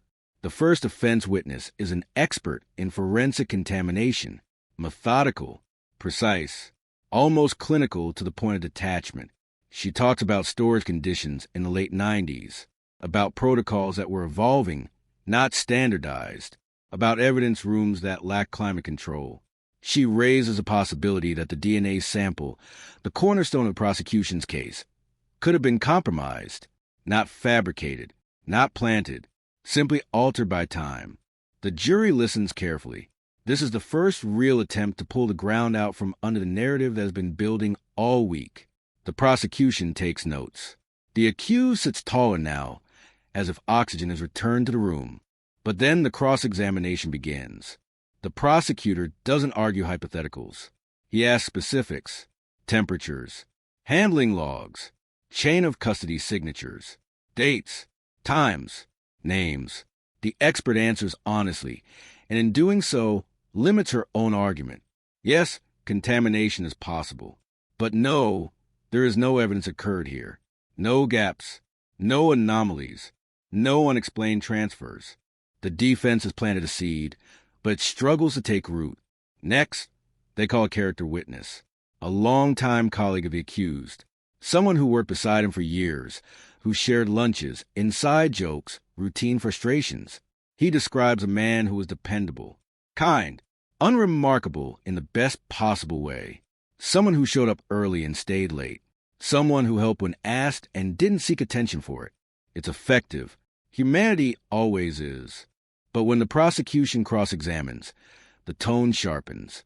They ask about proximity, about access, about opportunity, about moments the witness wasn't there to see. The colleague admits what everyone knows but rarely says out loud. You never truly know another person. You only know the version they allow you to see. The courtroom feels that admission ripple outward. The defense presses on, introducing an alternative theory. Another suspect from the original investigation, a name that once floated briefly before sinking into obscurity. They resurrect old police reports, incomplete tips, rumors that never solidified into proof. They suggest tunnel vision, that once investigators had someone in their sights, everyone else blurred into the background. For a moment, the air shifts, because the theory isn't absurd. It's plausible enough to be dangerous. But then the prosecution responds with precision. They don't dismiss the old suspect. They contextualize him, where he was, what he did, why he was cleared. They show how each lead was followed, documented, exhausted. They don't claim perfection. They claim diligence. By mid-afternoon, the defense calls the accused to the stand. The room stills. He swears the oath, voice steady, hands clasped. He speaks calmly. Too calmly, some might think. He denies involvement, denies knowledge, denies memory of anything unusual from that time. He talks about routine, about normal days, about how easy it is to forget moments that seem insignificant until they're framed as something else decades later. He explains the notebook, says it wasn't a confession, just thoughts, fragments, reflections inspired by news articles, by unresolved cases that haunted the region. He insists the details were public knowledge, absorbed unconsciously, reassembled without intent. The jury watches him closely, not for what he says, but how he says it. When the prosecutor cross-examines, he doesn't raise his voice. He asks about specifics. Why certain details appear before they were released publicly. Why language mirrors internal reports. Why the tone shifts from curiosity to certainty. The accused hesitates. Just once. But it's enough. Court adjourns as daylight fades, leaving the question suspended in the air like unfinished music. The defense has spoken. Doubt has been introduced. But doubt, like time, cuts both ways. And tomorrow, the closing arguments will decide which version of the past becomes permanent. Morning arrives without relief. The sky is pale, colorless, stretched thin over a town that hasn't slept. Outside the courthouse, people gather early, drawn by the gravity of a moment they've waited decades to reach. Some hold umbrellas though the rain has stopped, as if letting go of them might invite something worse. Inside, the courtroom fills slowly, every seat taken, every breath measured. Today, the story stops moving and begins to harden. Closing arguments begin with silence. The prosecutor stands, waits, lets the room settle into itself. Then he speaks, and his voice is calm but unmistakably sharp, like glass drawn across stone. He tells the jury this case is not about the passage of time, but about what survives it. He talks about truth as something stubborn, something that resists decay. Memories fade, yes. Evidence degrades, yes. But patterns endure. Behavior leaves residue. And DNA, when preserved, does not lie. He walks them back through the case, not as a list, not as a timeline, but as a tightening spiral. The victim, the scene, the injuries that spoke without words, the witness statements that overlap without coordination, the notebook that revealed knowledge no outsider should possess, the sample collected in 1998, tested decades later, matching one man to a moment no one else could explain away. He does not dramatize the violence. He does not sensationalize the loss. He lets the facts carry their own weight, and they are heavy enough. He reminds the jury that reasonable doubt is not imaginary doubt, not theoretical doubt, not doubt born discomfort with the outcome. Reasonable doubt must be grounded in evidence. And here, he says, the evidence converges. Then he addresses the defense's argument directly. Contamination, coincidence, forgotten details. He acknowledges them, dismantles them piece by piece. He explains how safeguards worked, even then, how the sample's integrity was preserved, how no alternative suspect connects to the crime with anything approaching the same clarity. He doesn't say the investigation was perfect. He says it was honest, and honesty, over time, has a way of surfacing. When he finishes, he doesn't ask for justice. He asks for recognition. Recognition of what the evidence has been saying quietly for years, waiting for someone to finally listen. The defense rises next, and the contrast is immediate. Where the prosecution was precise, the defense is expansive. He speaks of uncertainty like it's a living thing, something that breathes and grows in the shadows between facts. He reminds the jury of the years that passed without answers, of how many lives were lived in that span, of how easy it is to reshape the past when the present demands resolution. He warns them against the seduction of closure, against the idea that every story must end neatly.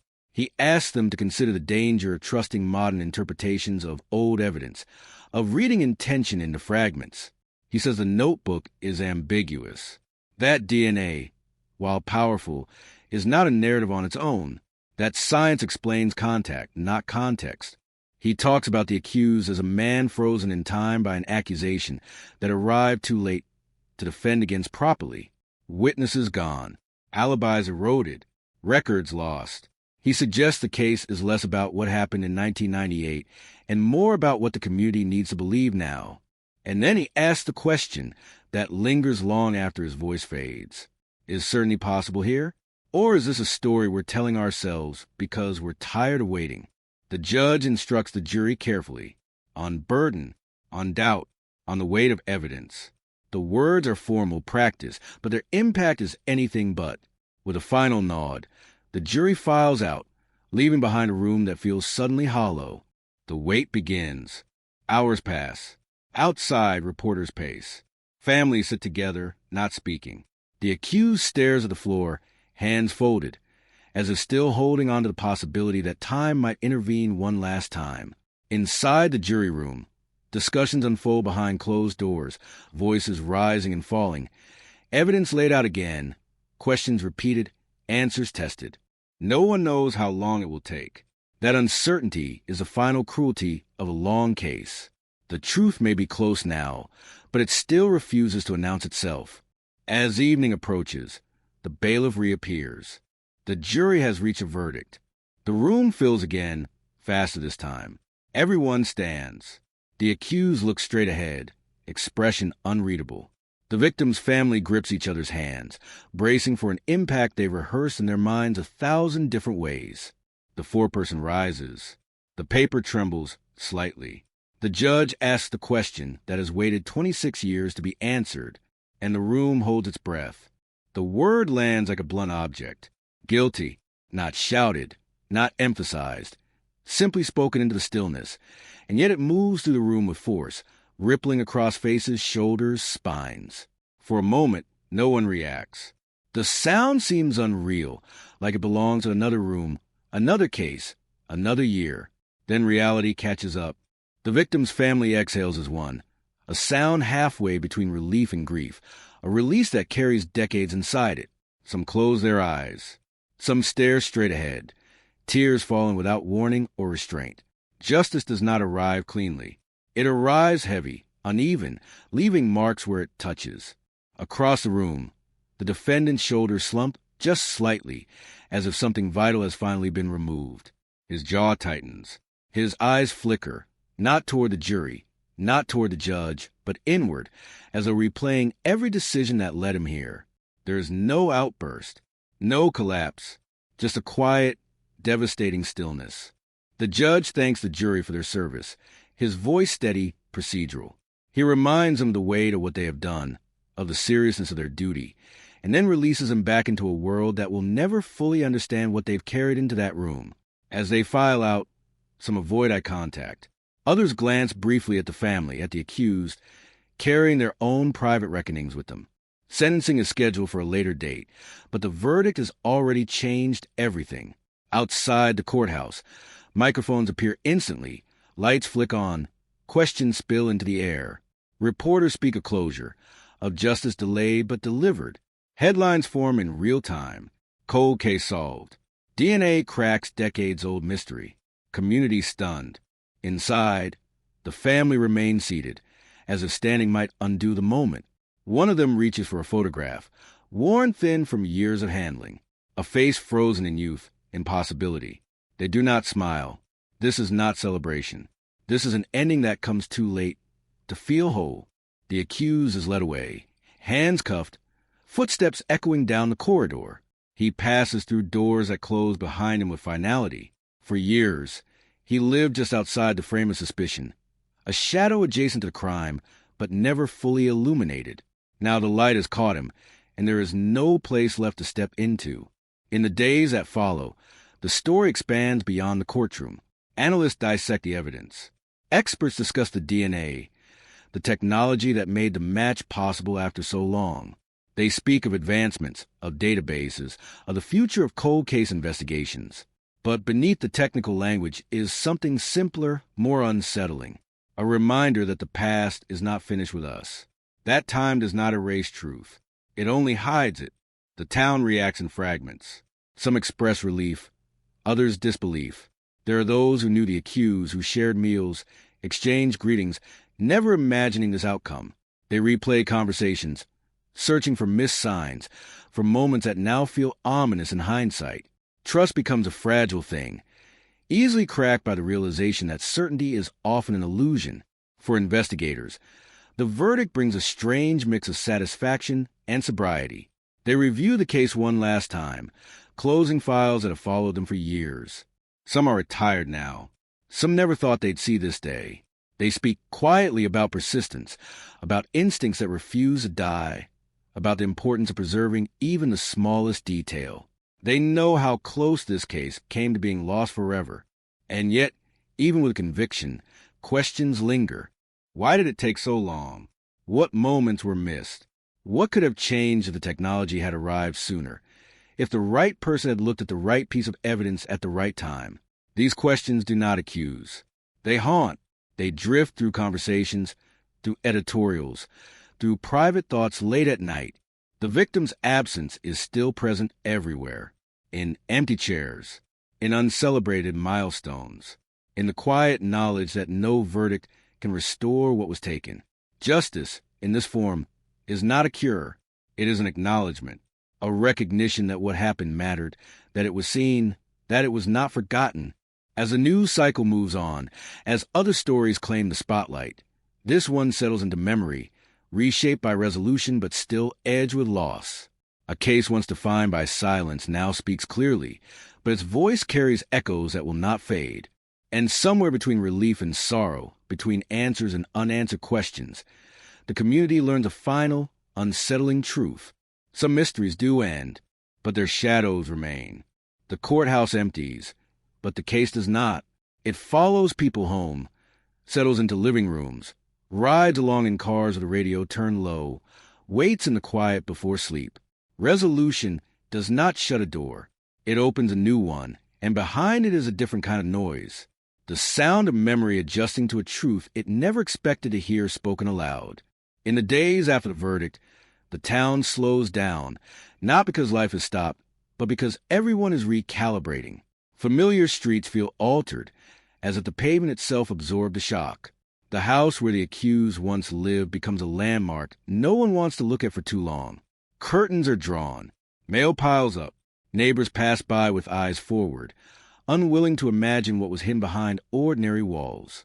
The victim's name returns to public space, not whispered now, not buried in old clippings, but spoken clearly, repeatedly, with care. Candlelight vigils form without planning. Flowers appear at places tied loosely to memory rather than fact. People who never knew the victim feel compelled to show up, to stand quietly, to participate in something communal, something heavier than curiosity. This is grief shared by proximity, by history, by the knowledge that the danger once felt abstract was real and close. For the family, the world does not slow. It rushes at them. Phone calls, messages, requests for statements, invitations to speak, to reflect, to explain how it feels now that the case is over. They struggle with that word. Over suggests completion. Over suggests neatness. What they feel is closer to exposure, as if a long sealed wound has been opened to the air, cleaned, acknowledged, but still aching. They remember the early days, the waiting, the knock at the door that changed everything, the endless loop of questions with no answers, the years when hope felt irresponsible, when moving forward felt like betrayal. The verdict does not erase those years. It validates them. It confirms that the emptiness had a cause, a name, a face that can now be confronted, even if only in memory. In interviews, investigators speak cautiously. They choose their words with precision, aware that every sentence will be dissected. They emphasize process, evidence, patience. They avoid personal language, but it slips through anyway. Phrases like, "we never forgot," and "we owed it to the family," carry weight beyond procedure. These are admissions, quiet ones, that the case lived with them too. They talk about the moment the DNA match came back, the pause before anyone spoke, the way the room felt suddenly smaller. They describe disbelief, then confirmation, then a dawning realization that a line drawn decades ago had just been crossed. The past had reached forward and grabbed the present by the collar. The accused's past is now examined under a harsher light. Old acquaintances come forward with stories that once seemed harmless, now reinterpreted with unease. A temper dismissed as stress. A disappearance explained away.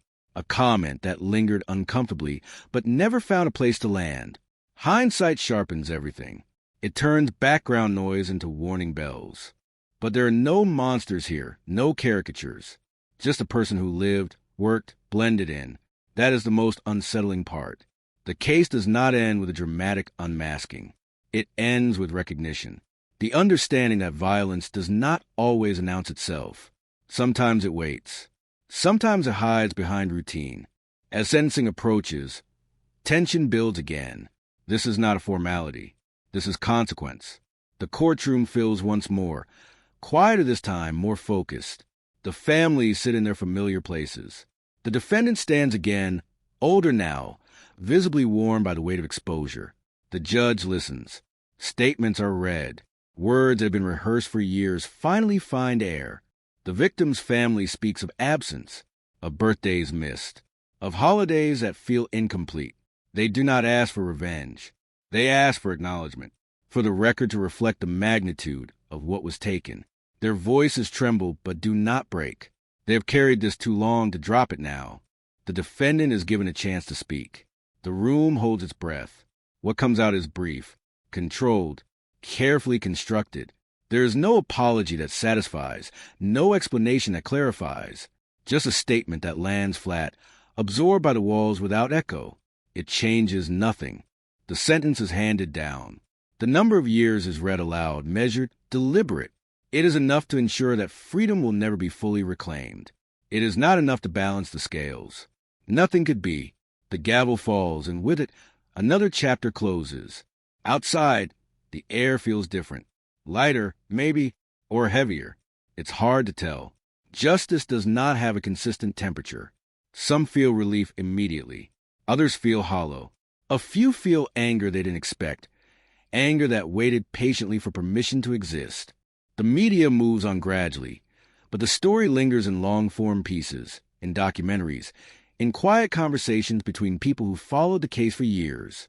It becomes a reference point, a cautionary tale, a reminder what persistence can uncover and what negligence can cost. Cold cases across the region are revisited with new urgency. Evidence rooms are searched. Boxes are opened. Labels are checked. The past is no longer assumed to be inert. It is active, waiting, capable of change. Technology has shifted the balance, and with it, expectations. Families who had learned to live without answers begin to ask again. But not every case will find this ending. Investigators know that. Families know that. The spotlight on one resolution casts shadows on the many that remain unsolved. Hope, once reignited, becomes complicated. It inspires and it hurts. It promises and it reminds. For the town, life resumes its patterns. Schools open. Shops fill. Conversations drift back to ordinary things. But something subtle has changed. A collective awareness. A shared understanding that the past is not safely behind them. It can resurface, altered but intact, demanding attention. Late at night, when streets are empty and the noise of the day fades, the story feels closest. In those hours, the questions return, quieter now but persistent. What if the evidence had been lost? What if the match had never been made? What if the truth had stayed buried? The answer hangs in the silence. This time, it didn't, and that knowledge settles in, not as comfort, but as weight. Time moves forward, but the case moves sideways, slipping into places no verdict can reach. It seeps into archives, into training manuals, into the way detectives now look at old files with less skepticism and more humility. The Iowa case becomes a lesson whispered in conference rooms and spoken aloud in seminars, not because it was extraordinary in its violence, but because it was ordinary in its delay. The evidence was always there. That is the sentence that echoes. Always there, waiting, silent, ignored by circumstance, not erased by time. Retired officers come forward, some with pride, some with regret. They remember the early days of the investigation, the limitations, the misconnections. They talk about gut feelings that never matured into proof, about leads that dead-ended, about a sense that something fundamental had slipped through their fingers. No one is accused now. The reckoning is internal. A generation of law enforcement confronting the reality that effort does not always equal outcome. In classrooms, students study the timeline like a living thing. They trace the path of the evidence from collection to storage to rediscovery. They learn how small procedural decisions ripple outward, how labeling matters, how patience is not passive but active. The case reshapes how the future is trained, even as it reopens wounds in the past. For the family, the public attention fades unevenly. Some days bring silence. Others bring letters from strangers who feel compelled to explain how the story changed them. Survivors of other crimes reach out, drawn by a shared language of waiting and loss. There is comfort in this and exhaustion. Healing is not linear. It spirals, revisiting familiar pain with new context, new weight. They visit the grave more often now, not because they have more to say, but because it feels different to stand there knowing the truth is no longer speculative. They speak of closure in careful terms. Closure suggests a door shut forever. What they feel is more like a window open just enough to let air in. The grief remains, but it can breathe. The convicted man disappears into the system. Transfers, intake photos, paperwork. His name becomes a number, then a routine. Outside, debates continue. Some argue about mercy, others about accountability.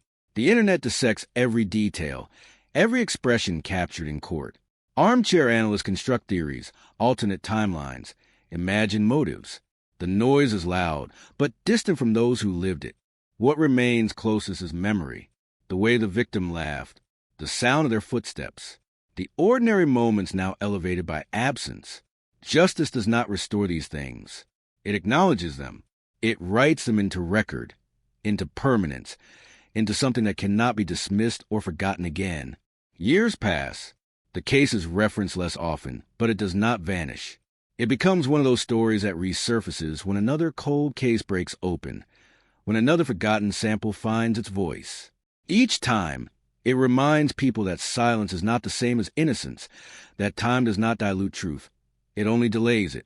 Late one evening, an investigator who worked the case long after beginning sits alone in an office, lights dimmed, files stacked neatly. They think about the moment the match appeared on the screen, the quiet before realization. They think about how close the truth came to never being known. How many similar cases might be one decision away from resolution or one misstep away from permanent obscurity? Outside, the city hums. Life continues, indifferent and relentless. But somewhere beneath that motion, stories wait. Evidence waits. Answers wait. This case taught them that waiting does not mean finished. It means unfinished. And somewhere in a box on a shelf, in a database, the next twist is already there, patient, intact, ready for the moment someone finally listens. The case no longer belongs to a single file number or a single courtroom. It has slipped into the collective bloodstream of the state, an unspoken reference point whenever a new disappearance flashes across the news, whenever a family stands behind a microphone asking for answers. People remember Iowa 1998 not as a date, but as a warning, a reminder that certainty is fragile, that assumptions age badly, that the smallest overlooked detail can sit quietly for decades before detonating the truth. In the towns connected to the case, there is a subtle shift. Older residents lower their voices when it comes up, as if the years themselves are listening. Younger ones ask questions their parents never asked out loud. They want to know how it happened, how everyone missed it, how someone could live an entire life while a shadow trailed them unnoticed. The answers are never simple. They are layered, uncomfortable, human. The crime scene photos are locked away now, but the mental images linger. The geometry of the room, the way objects were left, not arranged but abandoned. Investigators who saw it firsthand still dream about those details. The angles that never quite made sense. The contradictions that refuse to resolve. Time has softened nothing. If anything, distance sharpened questions. One retired detective admits, years later, that the case taught him fear. Not fear of criminals, but fear of certainty. He says the most dangerous phrase in any investigation is, "We already know." He says it cost him years. He says it almost cost him the truth forever. When he speaks, there is no anger left, only gravity. The evidence, now famous, becomes almost mythic in retelling. A tiny fragment. A trace dismisses noise. A sample too small, too degraded, too inconvenient for the technology of its time. It waited through elections, through budget cuts, through administrative reshuffles. It survived floods in the evidence room, survived moves, survived neglect. It outlived careers. It outlived doubt. When it finally spoke, it did not shout. It whispered, a match probability, a statistical certainty so overwhelming it erased alternatives. No cinematic confession, no dramatic chase, just numbers lining up in a way they never had before. Science doing what memory could not. The community struggles with that reality. They had built stories to survive the waiting. Rumors hardened into folklore. Innocent people lived under suspicion. Others were silently absolved without knowing they had ever been accused. The truth rearranges those narratives brutally. It does not ask permission. It simply arrives. Some feel relief. Others feel robbed. They had made peace with uncertainty, and now even that is taken from them. Closure is a word used by people who are not there. For those who were, this is not an ending. It is a recalibration. The past does not change, but its meaning does. The victim's name is spoken differently now. Less as a question, more as a statement. Not what happened to them, but this is what was done. There's power in that shift. It restores agency to someone's silence for too long. It turns mystery into record. In quiet moments, family members confront an unexpected emotion. Anger at time itself. Anger that technology took so long. Anger that procedures lagged behind possibility. Anger that answers arrived only after parents died, after siblings aged, after decades of living in limbo. Justice delayed is not abstract. It has birthdays. It has empty chairs. They revisit old boxes at home, letters, photographs, objects that once felt like relics of loss, and now feel like evidence of survival. Each item carries two weights, what was stolen and what endured. They speak to the victim as if they can hear, narrating the long road, explaining the delay, apologizing for a world that took so long to listen. The person responsible becomes almost secondary in these reflections. They are no longer the center of the story. They are a consequence. The focus shifts back where it belongs, to the life interrupted, to the ripple effects that touch neighbors, co-workers, classmates, strangers who never forgot. Media attention flares again briefly, then recedes. Headlines move on. Algorithms adjust. But something remains changed beneath the surface. Law enforcement agencies quietly reopen other files. Old evidence is retested. Forgotten envelopes are logged back in. The Iowa case becomes a catalyst, not because it was unique, but because it proved a point too uncomfortable to ignore. Truth is patient, and patience is not mercy. In the final interviews, officials choose their words carefully. They talk about progress, about learning, about moving forward. They avoid the word failure, but it hangs in the air regardless. Progress implies a starting point.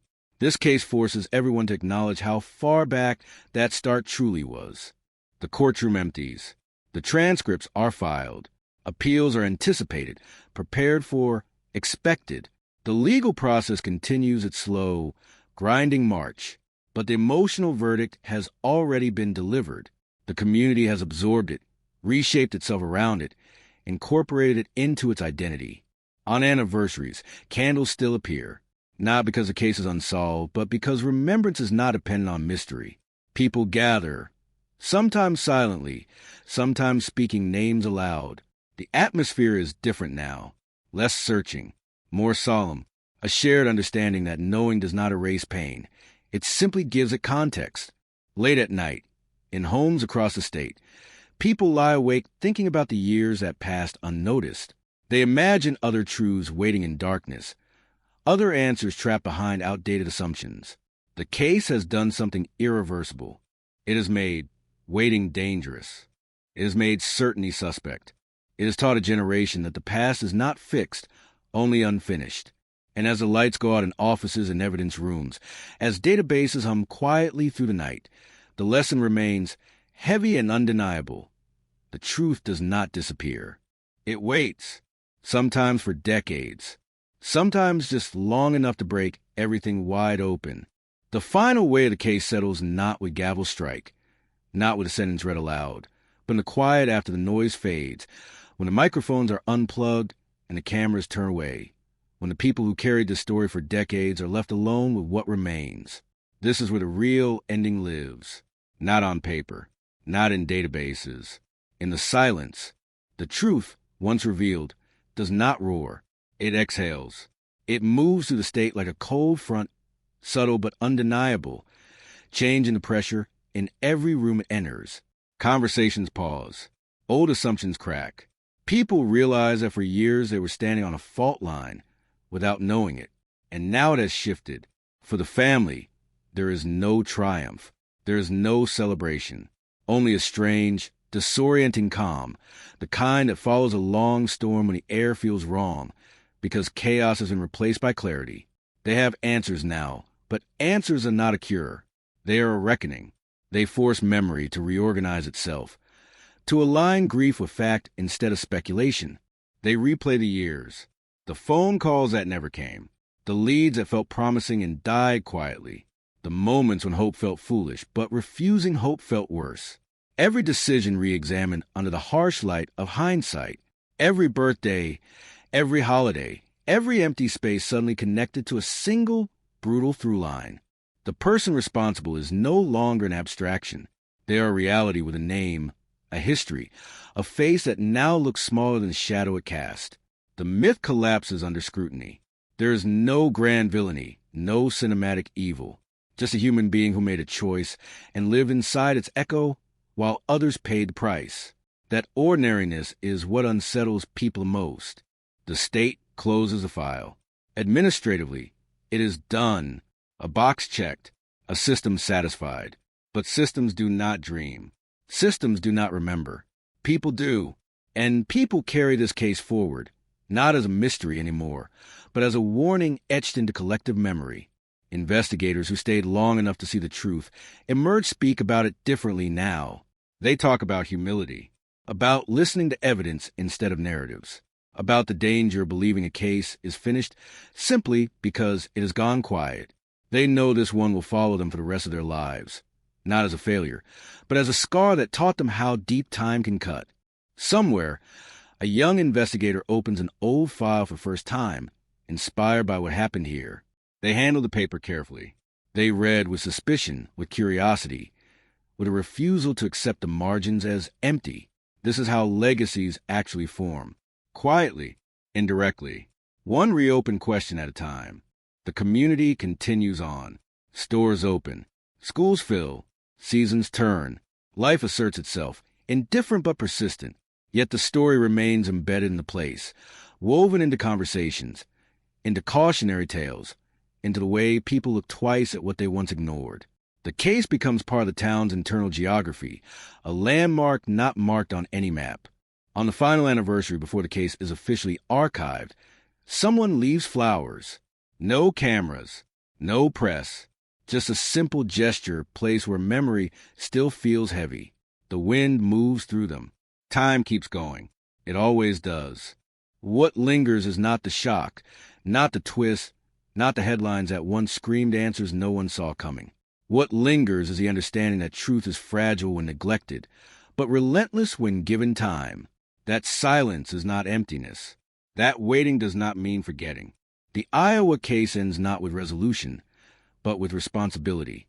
A responsibility to look again, to doubt certainty, to believe that even after decades, even after mistakes, even after hope is thinned to almost nothing, the past can still speak. And when it does not ask if we are ready. It simply tells us what we should have heard all along.